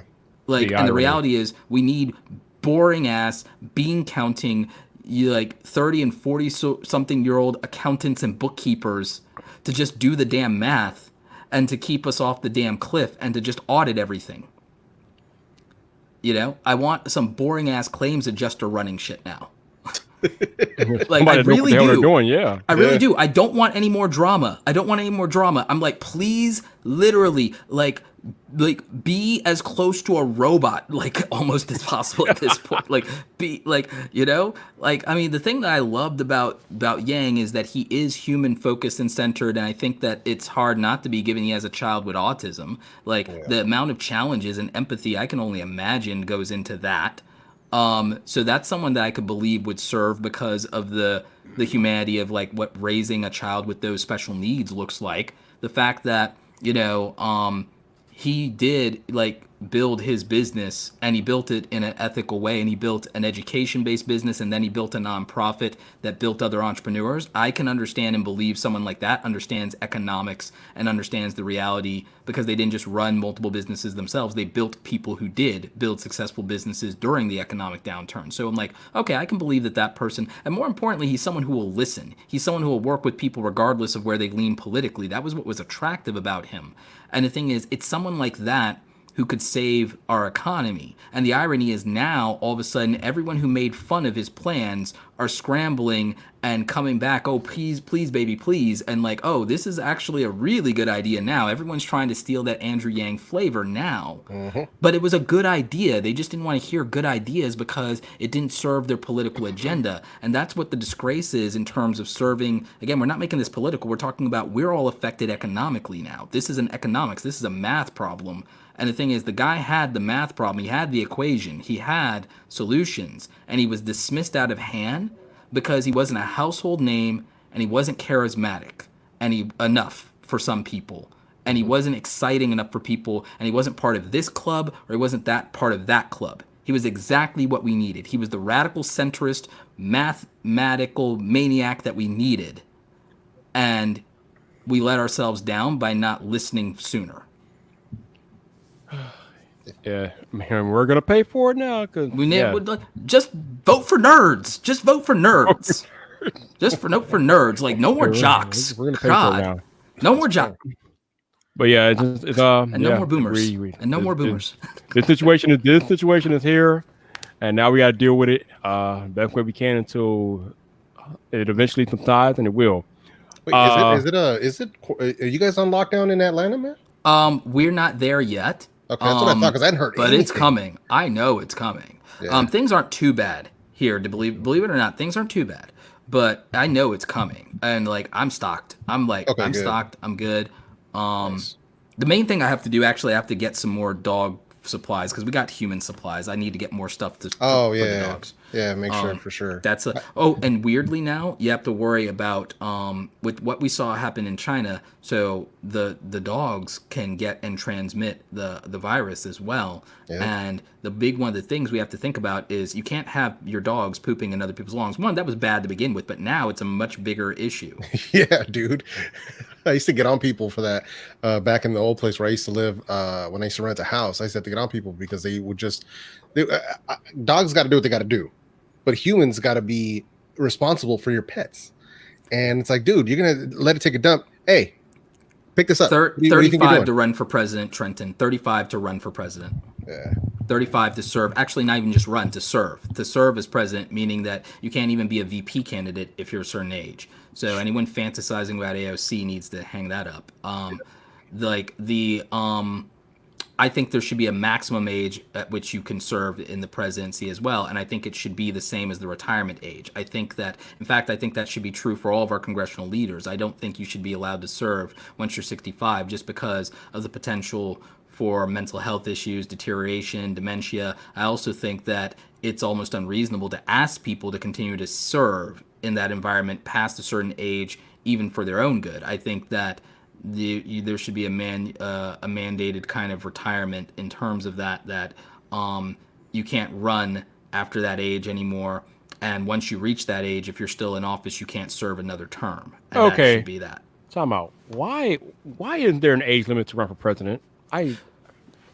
Because I think that I think it's perfectly reasonable to have an age limit to run for president, because there's a point at which, for one thing, we do continue to pay the president a stipend indefinitely for their lifetime and provide them Secret Service detail for their lifetime. So as a practical measure, from a cost standpoint, that makes a certain amount of sense. The other is that typically you want to, well, we know scientifically and from a maturation standpoint that people's prefrontal cortex doesn't develop until they're after 25 anyway. So there's that. And then I think that because you don't become an independent adult on your own until usually about 18, and then theoretically you go to 4 to 6 years of schooling, so that puts you at 22, 24, 26 to be an educated, well-rounded person. Then you need about a decade in the real world of being educated and contributing and so on and so forth. Because again, if you're going to run an economic superpower, if you're going to run a military superpower, then being an independent adult for 10 years on your own seems like an appropriate prerequisite. Theoretically, being educated seems like an appropriate prerequisite. And so to get there, if the average person graduates from college between 22 and 25 years old, a decade of lifetime experience stacked on top of that, assuming you got a 4 to 6 year degree, makes perfect sense as a qualifying and discriminatory criteria added to the lifetime healthcare that you get cost-wise, the lifetime Secret Service detail that you get and then the lifetime stipend salary that you get. And those things are all essential, by the way. We can't not have those, because we can't have you being a threat to national security if you're compromised in any way. So we need those things. All right, I'm confused. Tip says, as directed by the Constitution, a presidential candidate must be a natural-born citizen of the U.S., a resident of 14 years and 35 years of age or older. Okay, All appropriate. Okay, so I knew about the natural-born citizen. I knew about the 35 years of age, but this is the first I'm hearing of this resident for 14 years. So you can't be born in the U.S. or born technically on U.S. soil. Like if you were born in Germany on a military base, you're a U.S. citizen technically. But if you are not, because we don't want you to have mixed loyalties. We want you to be firmly entrenched in the value system, and also to have your loyalties to the United States. And we also need ways to verify that, and we need to know that you're not leveraged or compromised by a foreign entity. Yeah. Interesting. Yeah, I mean, they put those controls in place for a reason, which to me, it does make sense. The Constitution's more practical than people realize. Yeah, that's, it's one of those things, man. And I think it needs an update for the 21st century, by the way, because there's only so much farsight you can have without technology. Yeah. There's only so much. True. There's only so much. The thing is, the founders understood human behavior, and they understood a good, healthy perspective of political, legal, and economic systems at the time. But none of that could have accounted for the scale of technology and the scale of the numbers of population that we would have. They could not have anticipated the numbers. No one could think of $1 billion back then, let alone $1 trillion. There's no way they could have anticipated a multi-trillion-dollar economy. So we have to rethink everything. I'm not saying we eliminate everything, but we have to rethink everything for a 21st century economy and for the longer lifespans that we have. We need to introduce term limits, because the thing is, back when they made all these legal systems, the average age of people was significantly lower. So no one anticipated you serving that long, because they didn't think you'd be physically able to do it, let alone alive.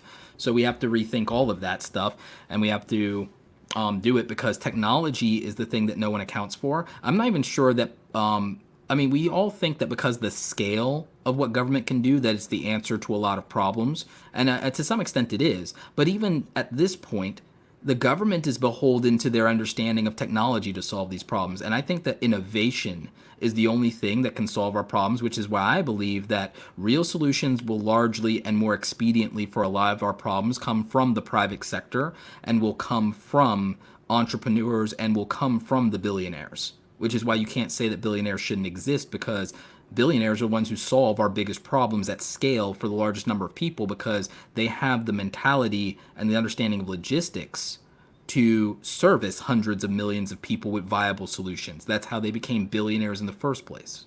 Yep.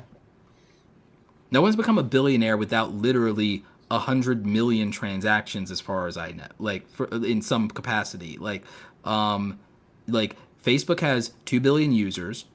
YouTube has 2 billion people logged in every month. And so by proxy, Google has more than that, clearly. Amazon does so many transactions, it's absurd, and they have billions of SKUs. They have like billions of SKUs, let alone hundreds of millions. Microsoft is installed on so many computer systems. Literally, none of these companies that are massive companies get anywhere without helping tens of millions to hundreds of millions of people, let alone billions. So you can't argue for scale of contribution.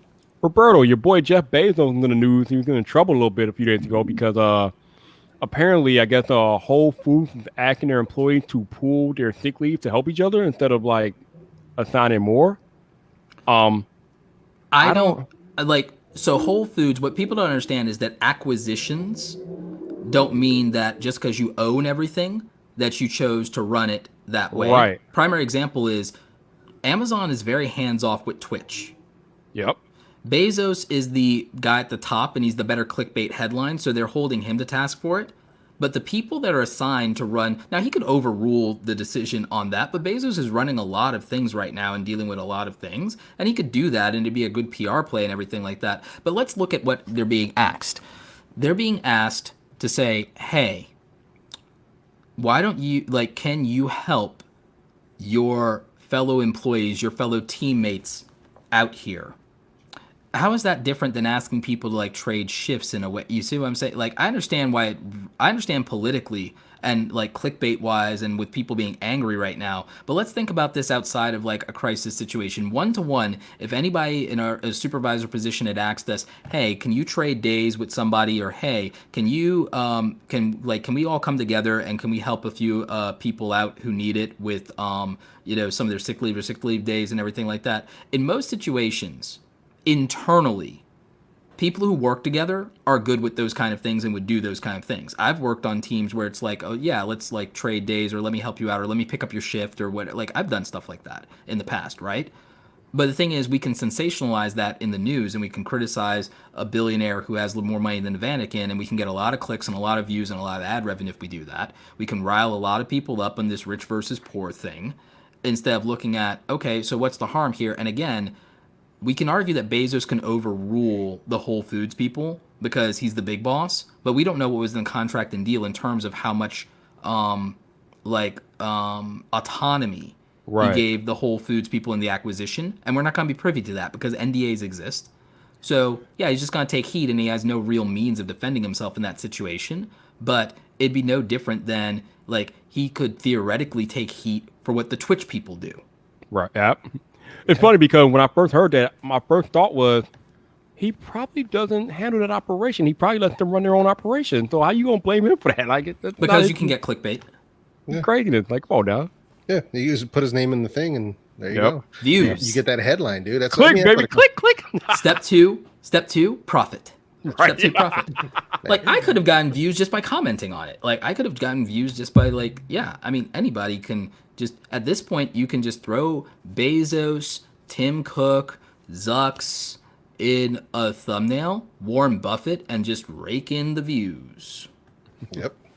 Be like, Jeff Bezos made a phone call, then this happened. Yeah. The you can whatever you really works. can like how Jeff Bezos is screwing me over. Like, people will click on that and go, yeah. It's like, here's my thing. And like, and people criticize this whole, because we're talking about the automation and all this stuff. Like, and I understand, and like, and not everybody has equal abilities and skills, but I think we all have benefit. Did everybody here go to Google University? Google University? Like, I'm being sarcastic. Did we all not use Google to learn things we didn't know? Oh, yeah, of course. Oh, yeah. Like, did we all not use YouTube University and learn shit we didn't know? Yeah, of course. Right? Yeah. I'm trying to rationalize how is it Jeff Bezos' fault that there's a low-wage Amazon warehouse worker that didn't choose to be an Amazon reseller or an Amazon affiliate. Yep. Like I'm real. Okay, your dollars on or on nights stopped you from deciding to make literally $5 to $10 a commission off of someone getting a free trial of Audible from Amazon and making more off of those clicks than you did off of your shift. Like nothing stopped you from doing that theoretically, right? Yeah. Like there's like, so how is it Jeff Bezos' fault that you didn't decide to do that? Like, I mean, because it was nobody's fault that it's nobody's fault that when I was a kid that I didn't do the math and realize that working in the mall at $6 an hour and taking 6-hour shifts, making $36 a day, and then being taxed on that was stupid when I should have just kept mowing lawns over the summer and making $50 an hour for 2 hours of work. I didn't do that math and the calculus to realize that the days that I can get lawn care clients that I can make $100 a day versus making $30 to $36 a day working at the mall just because it looks cool on paper and there's air conditioning and yay, I'm part of the workforce. I would have made more money hand over fist doing every hustle I had from ages 18 to like 22 before I started doing like, desk work. Like I should have, like during that 4-year period of doing that, I should have just done those side hustles because there was infinitely more money and it was cash flow business than doing shift work. It was my fault I didn't do that math calculation. Yeah, that's the, like, literally, man, one of the few regrets that I have about all of this and everything that I've learned just since becoming a content creator and starting to do this stuff was not doing it sooner. Because all the free time, I basically look back on it as all this time I wasted that I could have been doing what I'm doing now, but multiply that against, an additional 10 years. Every hour that I spent on Call of Duty. Yeah. Now we need some of that stuff for our mental health, obviously, but I mean, there's so much of it is passive. I had 8-hour days. I had 8-hour days of just getting my kill streak up, like of getting my KDR ratio, like getting my KDR up. I had 8-hour. I was on the weekends. On the weekends, I was treating it like a part-time job. Yeah. You know what? I'm of the mindset that everything happens for a reason. So, everything happens in due time, man. You got to rock with it. When it's your time, you got to rock with it, man. That's all you got. I'm just mad because I had the idea. No, I mean, I had the idea. I had the whole thing, like, of doing the channel, all this about 2 years prior to actually dropping the first video.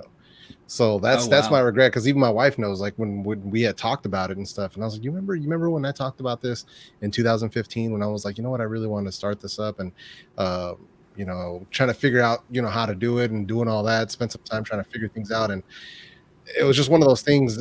We were going through a lot back then as well, and but it was just one of those things where I'm like, man, it took me a long time to get over, but that's the only thing is I even if it wasn't 10 years, even if it just had an additional 2, it's like the hustle that I've put to get this to where it is, coming up on 3 years in about a month. And just the hustle that I've done to get to this point 3 years, if I would have had that additional 2, I just see where I could have been. And I'm just like, but it makes me work harder. Yo, Jeff. Yep. When you first started making video, were you all about audio, or did you start out doing other stuff? I was doing other stuff, man. I was doing like my very first video was on a dash cam. So I think it was my 3rd or 4th video was on a set of headphones, and then you're killing it right now, man. Well, right now it's the past 2 weeks I'm down 35%. So that's on me though, because I dropped one video on the first and I took 2 weeks off, and then I dropped another video which bombed, and then that's all I've done so far. So that's on me for views being down. But overall, I'm still. The videos themselves, though, you've been putting out some bangers the last couple of months as far as like getting some views on these things and everything like that. I mean, the conversion's been really good, Roberto. That's what I like to hear, man. That's delicious. So that's the buyer's guide stuff has been really good. You got more views than me in the last 30 days. I'll tell you that right now. it's been surprisingly good, man. And I also didn't upload for 2 weeks, but yeah. Yeah.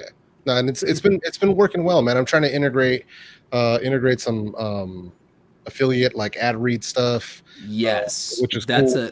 a massive hack, and that's some money right there. Yeah, so it's been going well, man. Like yesterday, I dropped that deal.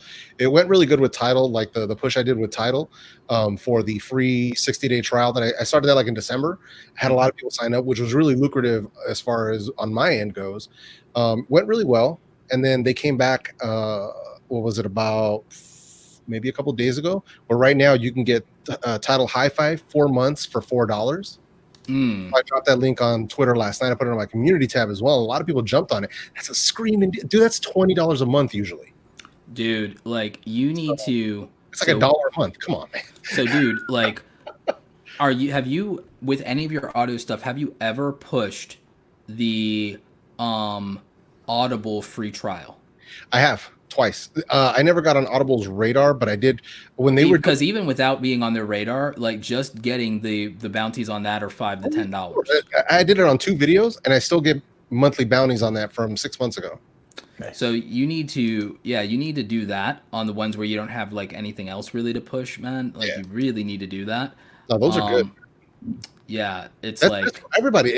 That's Mike Viper, dude. Seriously, make sure that you if you're not doing anything else, at the very least, drop like Amazon free trial, drop Audible, whatever it is, as far as the Kindle Unlimited. Yeah. Just even any of them, because I did Prime. I mean, because for me, I actually use Audible. Like I can show people my usage.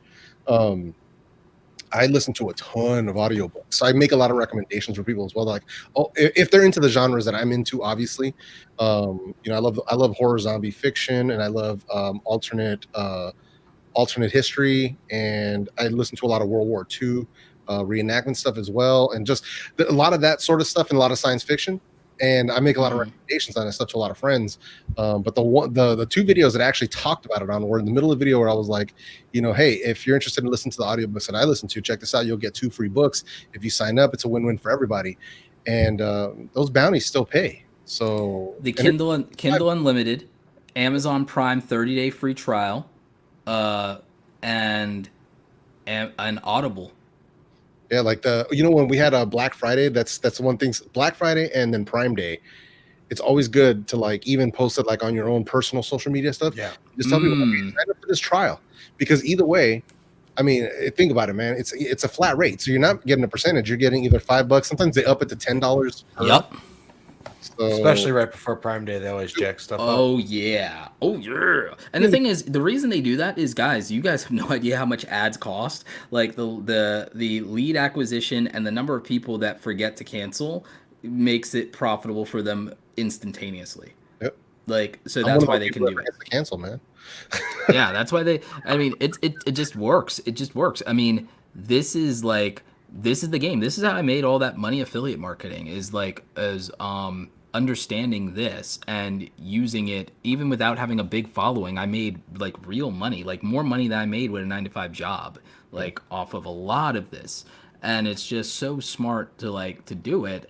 And the thing is, back when I was doing tech stuff only once a week, Jeff, like when I was doing tech videos once a week back in the old days, when I was a smaller YouTuber, like when I was your size, I was making like $1,500 a month plus off of Amazon affiliate alone, man. Yeah. Like I wasn't making jack as a YouTuber from ad revenue. And I was in a like BS MCN deal where they were taking like half my money after $300.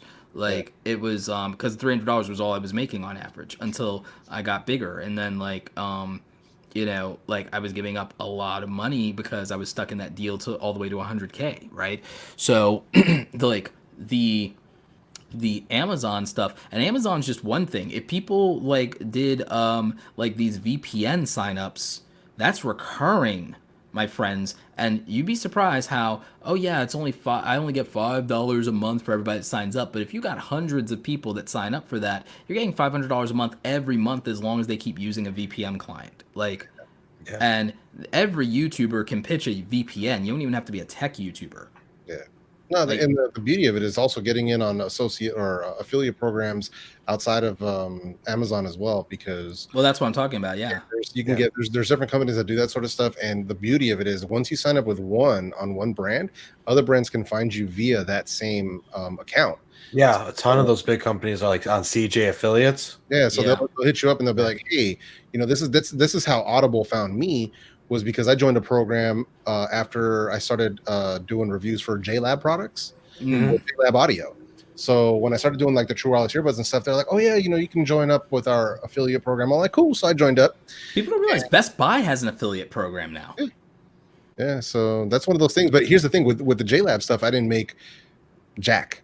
So, which is fine. I don't mind because I like their products. They're good products. And a lot of people do enjoy them. So that's cool. But being in that affiliate program is what led how Tidal found me. And that has been lucrative.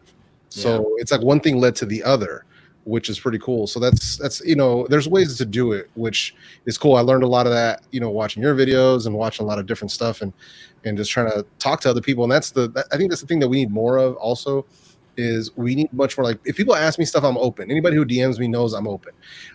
But we need more of that communication between creators to really find. I'm trying to do that. I'm trying to facilitate something. And it's hard for larger creators because they don't want to feel disconnected from the community by talking about their money, even though it's obvious that they have money. Yeah. And it's hard for them to talk about. But what I'm trying to do is I'm trying to get them to become like creative entrepreneur leaders in sense of or even like mentorship. You know what I mean? That's what I'm trying to get them to do, the mentor, but I'm trying to start that with them like opening up, and I'm trying to be like the podcast or the thing where they can start to open up and talk about that and talk about how much money, like either give us candid like numbers. And the thing that I'm looking at now is because I'm talking to like some of the folks, because I've been doing the series with Business Insider and The Verge. They want to talk to me some more about some stuff too, and they've been covering me on their creator side. I know that some of you guys have feelings about them on the tech side, but their creator stuff is very interesting. You just got to teach them how to build PCs properly, bro. It's all good. But yeah, so like they reached out to you about that stuff too, man. That's pretty cool. Yeah, so that's no, it's really good. I have a good relationship with them, and I like them, and I've been on their podcast before and everything like that. They've got some cool, and then like I said, like the people that are involved with these things are like really dope human beings. Like we know like Sam Sheffer came up in that world, So, I always am like, well, let's give the benefit of the doubt. Somebody made an editorial decision, or somebody did something, or this or that, next and the other. But a lot of these people are dope humans, right? So let's lean back a little bit. But my point is, I'm trying to create an environment for the conversations to happen, to where I can say, well, tell me about your business. Well, what does a typical deal look like? Just give me a range. You don't have to, whatever. And what I'm using is the relationship with The Verge and with Business Insider means that I'm seeing who's already just come forward and throw their numbers out there. So they're easier candidates to find to say, just let's talk about the numbers because you've already thrown them out before. Let's just talk about it. Yeah. And to get those people to be honest. And, I'm really looking obviously for people in the 100K to 1 million category for that, because it's not that I don't want to talk about the small YouTuber experience. In fact, I want to actually have Viper, and I want to have all you guys at some point on my podcast and to talk about what you guys are doing and about being a working class creator, because I think that's an important conversation too.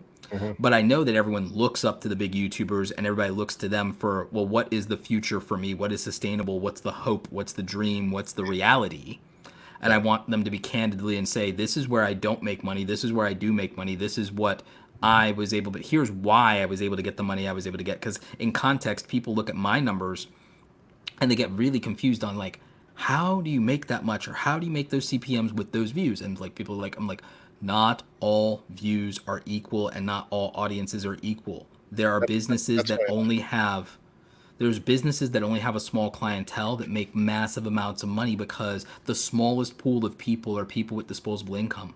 The smallest pool of people are those concierges. Like, what do you think makes more money? Somebody going viral and selling a bunch of merch, or somebody that sells a piece of art in a gallery? Do you think somebody with the massive audience that Jake Paul and Logan Paul, do you honestly think that those people make more money than the handful of people that care about Banksy and go and bid on his stuff?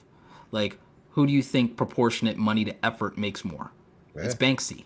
Like, because he's catering to these rich, like, you know, Illuminati level like people. Like, so that's like, you know, that's where the money is. The money is concentrated in the smallest number of hands.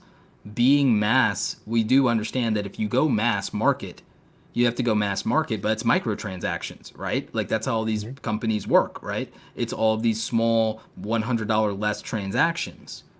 But you to have mass market appeal is very difficult, very challenging, very combative. But if you go to a niche and then you also go to a niche that has a high barrier to entry, well, that's different. And then that's also, it by itself raises your value proposition and how much you can charge because the barrier to entry was so expensive. Yeah. But you have to have the money to get there. You may not do that on your first run, your first rodeo. That might take time. You might do some smaller things and build up to, you see what I'm saying? It's like people don't, the nuance of these things. But the thing is, if I have the conversation open up, get the truth, realize what the, that I get used still on that that thing that me and John Prosser did that we put out that's like 2 hours long or whatever, because people can see where he is now, and we were very open and he threw out real numbers then, and it was like he told the real deal, the truth. Yeah, I need more of that. I think we benefited, or at least I've personally benefited from some you know, 100K plus channels who have reached out to me and really dropped complete honesty with me about, you know, how they do things, how which like sort of almost road mapping how I should be trying to move. Now, I don't have to follow everything that these people have told me. That's the grain of salt, yeah. But that's the beauty of it. But when you see how they did it, and the combination of the 3 or 4 that I speak to, I can see sort of that path. Like they're all sort of on a similar path, walking their own way, but they're all heading in the same direction. Well, if there's there's an established framework for success that almost always exists, and the commonalities of that are very specific. You know, the main commonality of all 4 of those guys is just make more videos. That is true. And the thing is, they make videos in a consistent, sustainable way. Yeah. Everyone wants to make every video better. And my answer to that is do it in delivery, not in production, not in editing. Do it as the on-camera presence human being, because you are the driver if that's the case. You see what I'm saying? That's where I don't agree with people on the quality over quantity thing, because I'm like, nah, you can make sustainable quantity that's consistent that people said yes to. If people said yes to, you don't up the ante on the editing, the production, the B-roll, and all that stuff, because what happens when you can't? You don't up that and you don't staff up, because what happens when you have an economic crisis like this and then you have to fire people? And then you also can't make the quality of content that you got people used to. What happens when you build a fancy external office that you can't go to for a quarantine, and so your videos don't look the same? Yeah. Like that's a real thing that's happening right now, right? That's so simplifying a scalable solution for your content and upping the ante in terms of the quality of information, the quality of presence, the quality of the jokes, the quality of the delivery, and so on and so forth, and everything like that. I mean, John Prosser, like Front Page Tech isn't any better edited than it's ever been. Yeah. They up the ante on the thumbnails, and they up the ante on the quality of what he delivers as a host. Yeah. And a little bit of the branding. Wait, man, the title and thumbnail are so key. It's like, Yeah. you could see it. You could see it every day in practice, and you're just like, okay, it's a lesson every single day. So. Oh, that's a really good one, Bender, on the take my advice but not follow my example. But you know what people resent about that, which makes no sense? It's like, you're not in the same situation that other people are. So the thing is, there is a validity to do what I say, not do what I do, because it's like, do what I'm telling you because of where I was, where you used to be. Don't look at what I'm doing right this second, because like I'm in a different position than you now. Mm-hmm. Listen to what I'm saying about when I was where you're at. You see what I'm saying? And trying to, because like a lot of people sometimes they criticize some of us people who talk about YouTube or business or this or that, and they're looking at what we do in our social media numbers now, and they don't realize that where we are now is we're comfortable and we're just like, I'm just doing me now. Because like I got the numbers, I got the thing, I did the views, I did the thing, and I'm over it, and I'm like, now I'm just doing me, and now I'm just serving as many people as I can. And serving as many people as you can means not giving people what they want. It means giving people what they need. You can get views if you give people stuff they want. Yep. but that will be the low-hanging fruit. That will be the lowest common denominator. That will be that last mass audience, and it's impressive, but it's not substantive and it's not satisfying for real. All it is for vanity's sake. If you want to truly serve and educate people, it will be the fraction of a group of people that didn't give up and that want the truth, can deal with the harsh punches in the face, and are willing to make the sacrifices and do the things. And that's always going to be the smaller audience, the smaller group of people that didn't give up, the smaller group of people that invested in themselves financially, the smaller group of people that didn't get distracted, and the smaller group of people that are actually willing to listen and weigh the advice on the results it produces for them. And that's it. Yeah. It's always a smaller group of people. Yeah.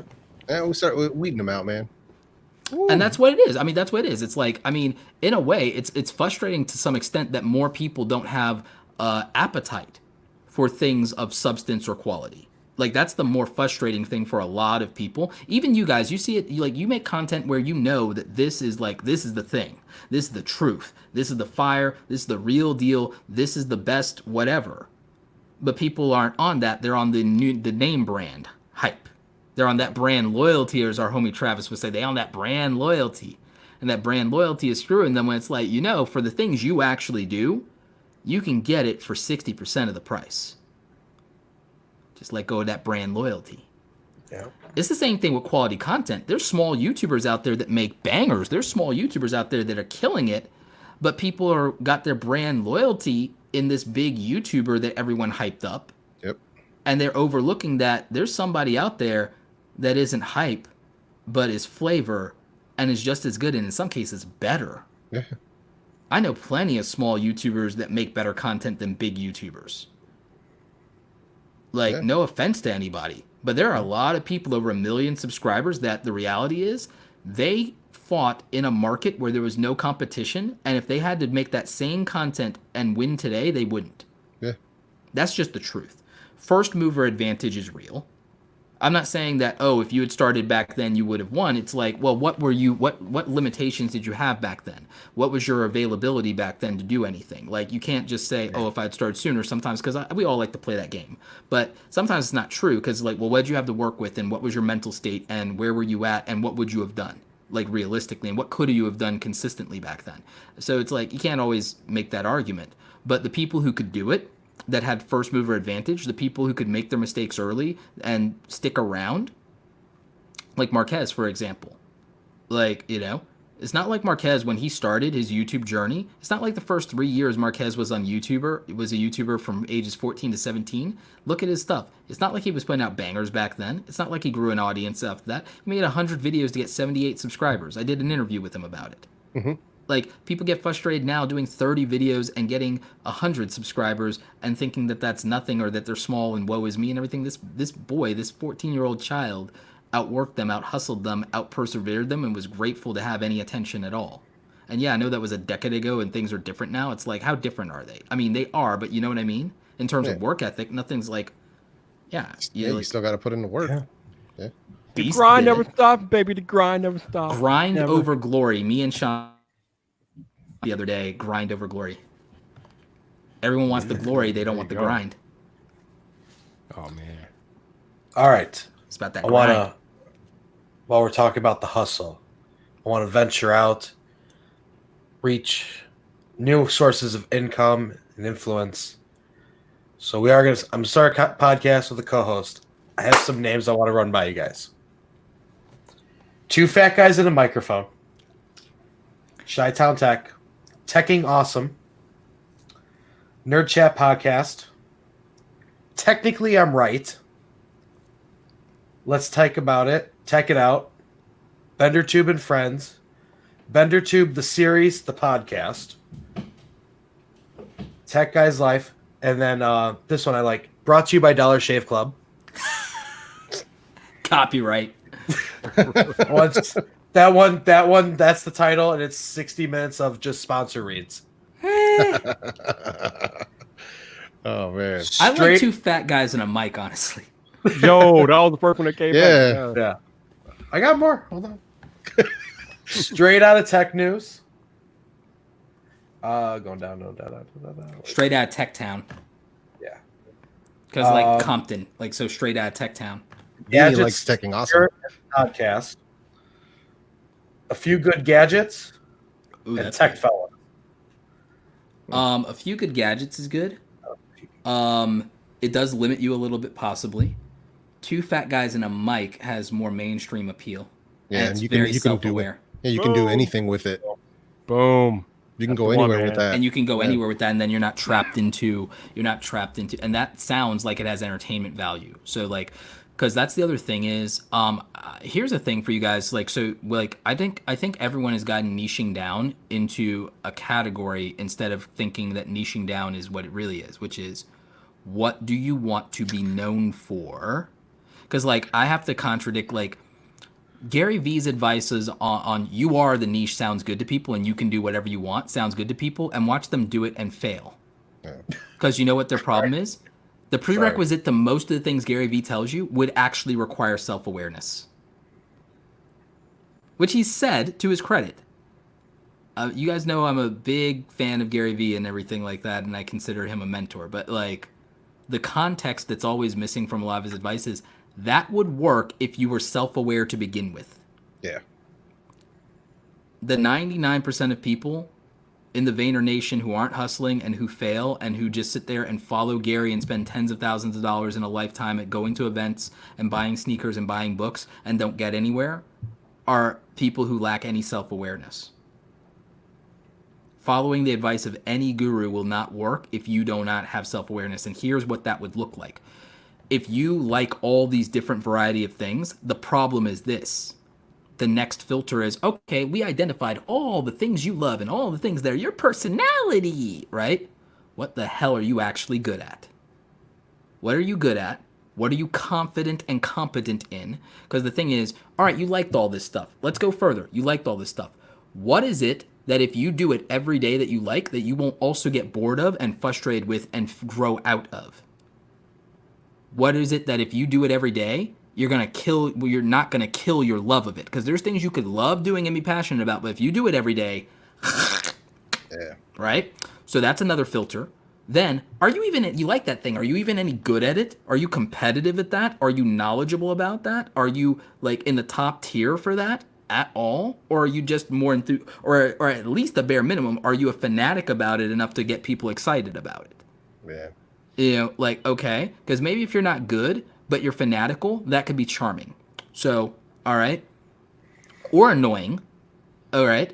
Then, is there any proven demand for that? Or is this a fad for the moment that's going to die and then you're going to be left with nothing when it does? Like, does this have any demand and does it have any longevity? There's people who attach themselves to game franchises that fizzle out and die in a year or two and then their YouTube career is over. Yeah. Or they hop on a platform that's hot for a minute and the platform dies in 2 to 3 years. Where does longevity exist? Where does market demand exist? Where is there a large enough group of people to satisfy how many people do you actually need to have in an audience or community for you to feel like you accomplished something? People have no realistic number for that. And they say, oh, I'll just be happy if I had 100 people watching me. Bullshit. Because the minute that it happens, you're like, I'm going for 1,000. Bullshit. So you weren't going to be. Why didn't you just start with what you were going to be satisfied with and say that you wanted 10,000 or 100,000 or whatever it is? And then what you do is you test that and you say, is there anybody in the niche that even has that number? And how many people have that number? So what's realistic to expect to get, and how long did that take? Not this, I'm going to get there in a month, I'm going to get there in a year, I'm going to get there in 6 months. Real talk, homie, look at how long it took the top player to get to those milestones, and then ask yourself if you come at the level that they came at. And then close that gap and realize that, okay, I might have to work a little bit harder than they worked if they got 10,000 in 2 years. Who the hell am I to think I'm going to get it in 1, right? And what did they have to do? How much work did they have to do? And what level? And what was the quality of that? Is my stuff objectively that good? Let me put it side by side. Again, no self-awareness, no diagnostics, no awareness. And then finally and lastly, how much money can that make? What are the opportunities there? How lucrative is that? Who puts money into that? How much money do they put into that? What do people spend typically? What do those people sell? What are their revenue streams? People don't do any homework on that. You would have to know those things is specifically about anything you do to understand how to build a successful brand or successful business.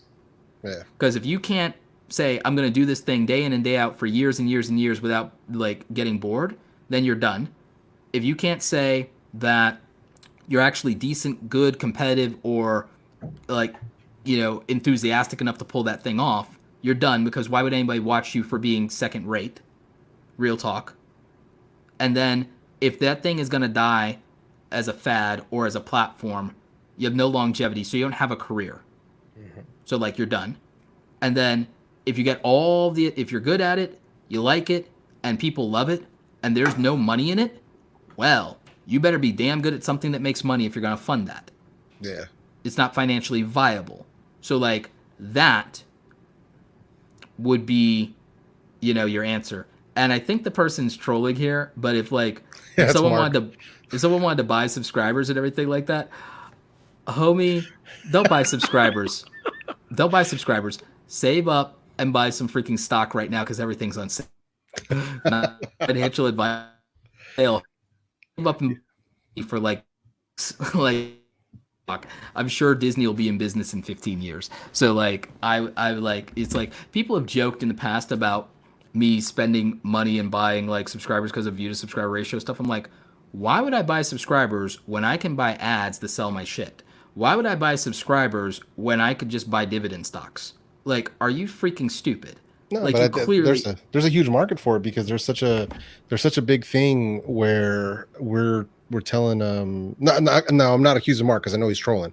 Yeah, but there's so many people that are out there that believe the whole goal is subscribers. That's why there's so many people, like whenever you do a live stream, whenever the vidIQ live streams, the TubeBuddy live streams, so many people in there, subscribe to me, how do I get more subs? And it's just like you haven't missed the point. It even took me a good while. It took me months to really figure out that subscribers are not the goal. You know what I'm saying? At least not for me. And there's people, when I've said this before, there's been people who have come at me because they've been like, oh, well, you have, you know, at the time it was like 20K or 15K. Well, you have 15K, you can easily say that. And I'm like, that doesn't matter. Subscribers, you can't take subscribers. I tell people the reality is you cannot take subscribers and go pay your rent or your mortgage or go to the... That's what I try to explain to them. And then they go, oh, well, if you have those subscribers, then you can get that. It's like, do you know how many of our homies that like candidly, privately talk to us that have like 1 million? We have friends who have 1 million, and we have somebody that we know very dearly, that's very dear to our heart, that has 1 million subscribers, but isn't making that good, you know? Like, yeah. No, I mean, it's the God's honest truth, man. And that's the thing. Once I started figuring out and listening to the right videos, listening to your, you know, watching your content, watching Nick's content, watching a lot of different people who are dropping real knowledge, and start kind of making this mental shift of like even speaking with John, you know, and everybody else, and started making that mental change of that it isn't about this race to get to 1,000 subscribers or race to get to 10,000 or anything like that. That's a happy byproduct, you know what I mean? But what it comes down to is, first of all, you got to be self-aware enough to figure out exactly why you're here, why you're making these videos. You know, that's one thing. And people it may sound cliche, like, oh, you should know your why. But you have to know your why, because either you're here to entertain people, you're here to make money, you're here to bring value to people. If you can do all three, even better. Yeah. But you have to know those things, because I know why I'm here. And once I figured out exactly why I'm here and how to deliver value to the viewers, and that changed the way that my content went. The whole strategy changed. And now, you know, you're here for people who actually buy things. That's the key. And I'm here. I mean, my community is awesome, because I have some hardcore people that come back for every single video, and I love the heck out of them. Yeah. I got special work. I'm working on something special for them once this whole thing is done, for this whole situation is over. But you know, I'm making videos for the people who are out there looking for stuff, who are actively searching for something to buy. You know what I mean? They're already in the market. They're already on Amazon. They're already wherever, searching for this stuff, and they're looking for an opinion, and they want value. They want somebody to tell them, you know, this is good, this is not good. And you're not afraid to do a negative review every now and again. Yeah. So that's the thing, man. And I have to be careful about that sort of thing. But yeah, we all do. And the thing is, we have to, because the other thing is, we have to do it. We have to check our motives on making a video that's negative, because literally there is a such thing as doing it just for street cred. But also, I hate to tell you guys, there is a deceptive practice out there of people who, nobody here obviously, but like there are people who take money to do negative reviews. Yes. There are people who literally, that is how they make their money. Yeah. Is they do negative reviews, and like that's not cool. That's not good. Like, but there is a practice, and that's been exposed in the industry as a problem. Yeah, you have to be careful with that kind of stuff. I mean, the money is out there, man, and some people need it really bad, and they're willing to, sell out their credibility and sell out everything. Which, you know what, I can't judge people for what they do. It's just messed up when it screws over your audience or screws over people who trust you.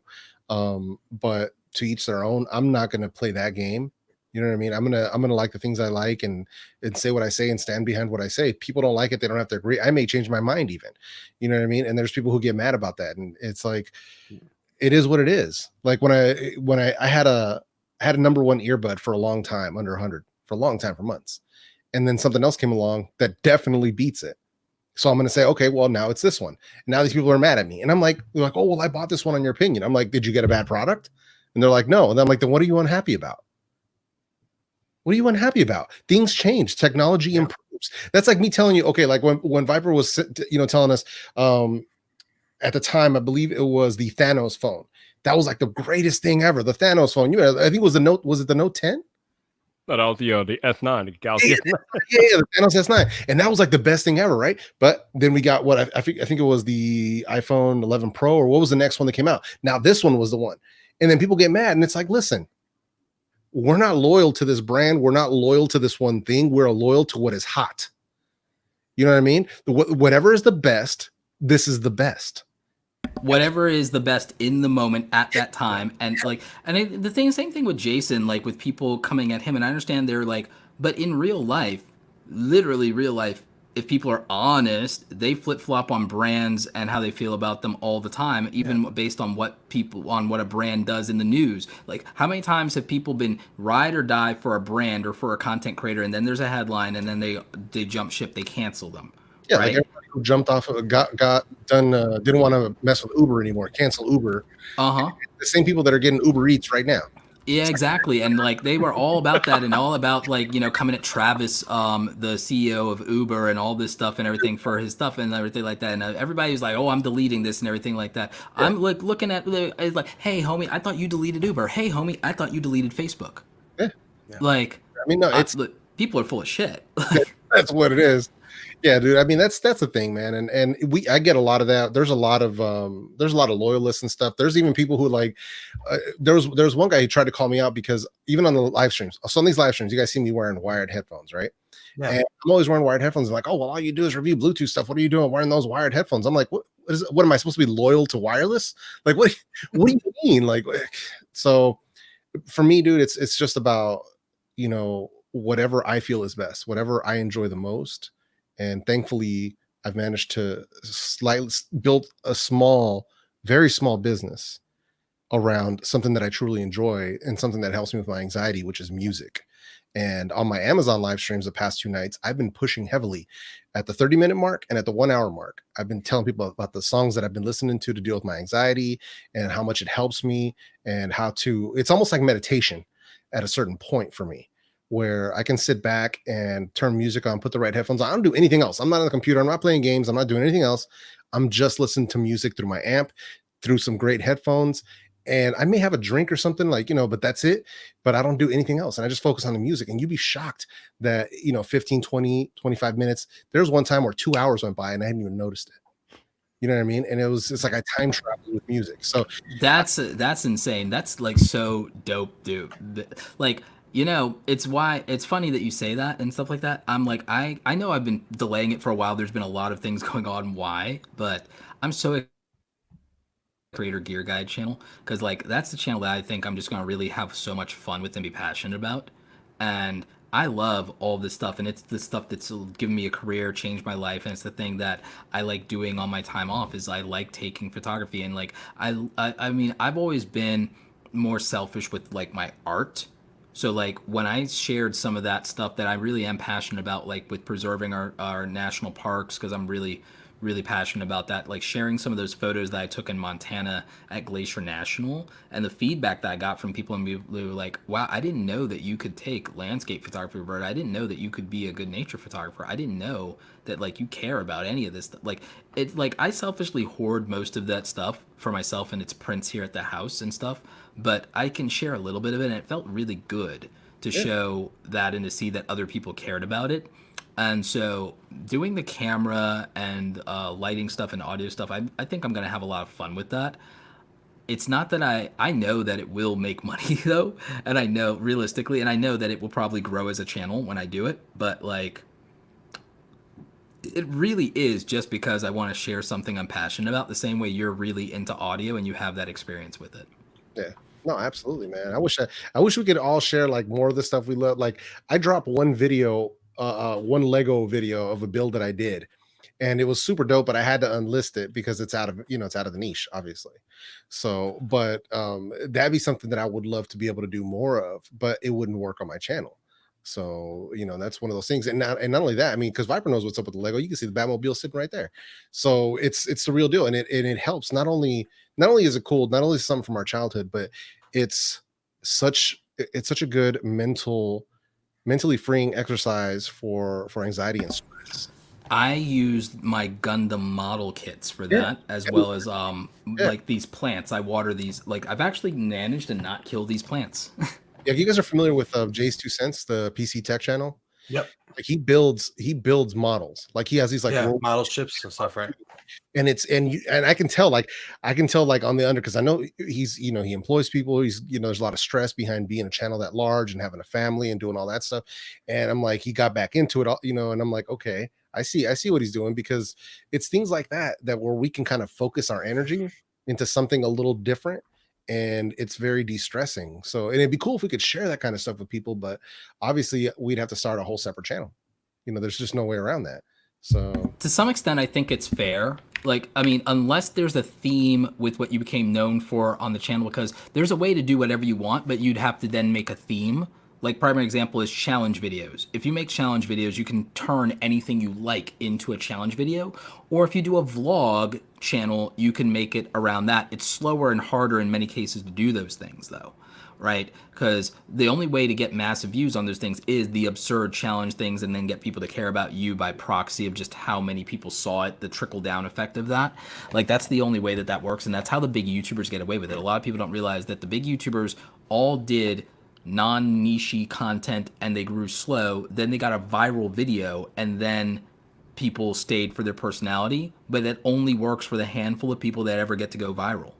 And then it doesn't last for the far majority of them, because eventually people outgrow that, or they outgrow the thing, or they grow up and become somebody that is unrecognizable to the audience they started with, and they didn't do enough to recruit new people fast enough. Or if they're lucky, what happens is they just become hyped up because they are a famous YouTuber, and because youth culture is obsessed with famous YouTubers, they'll watch and subscribe, or they'll subscribe. A lot of these people, they get subscribers regardless of their view counts, just because, and they get view counts just from the cycle of people who discovered them because they went to a big YouTuber list or saw a big top 10 video, or because somebody told them about it and they just decide to hop on a bandwagon, right? And that's no offense to any of these people. These people are talented. These people are clever at what they do. They're good at what they do. But I will tell you that human psychology plays the biggest role in YouTube failure or success, is that it's a matter of how your stuff works for the average person and the lowest common denominator. And largely with this platform right now, the youth culture. I'll tell you guys the truth, because I rarely get to talk about this, and I don't want it to sound pretentious, but the only reason that I have 400,000 subscribers is because I made over 1,000 different videos that were useful, and I made 100 videos plus across 12 different categories. Yeah. Some of them overlapping. That is human behavior and psychology. That is mass market psychology, and it's fragmented, segmented audiences. Of course, my view to subscriber ratio is off because I have fragmented audiences, because I have a siloed thing. I have silos of content. Whereas if I had a unified thing, then that might be different.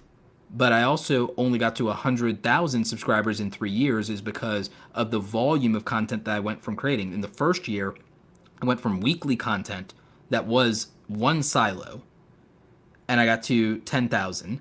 In the second year, I branched out a little bit more, but not much, but it was still very closely related things. And I got to 20,000. And year 3, I transitioned into like daily, and that's where I got 100,000 because I added another 80,000 in 12 months by being daily because volume just did it for me, and that was it.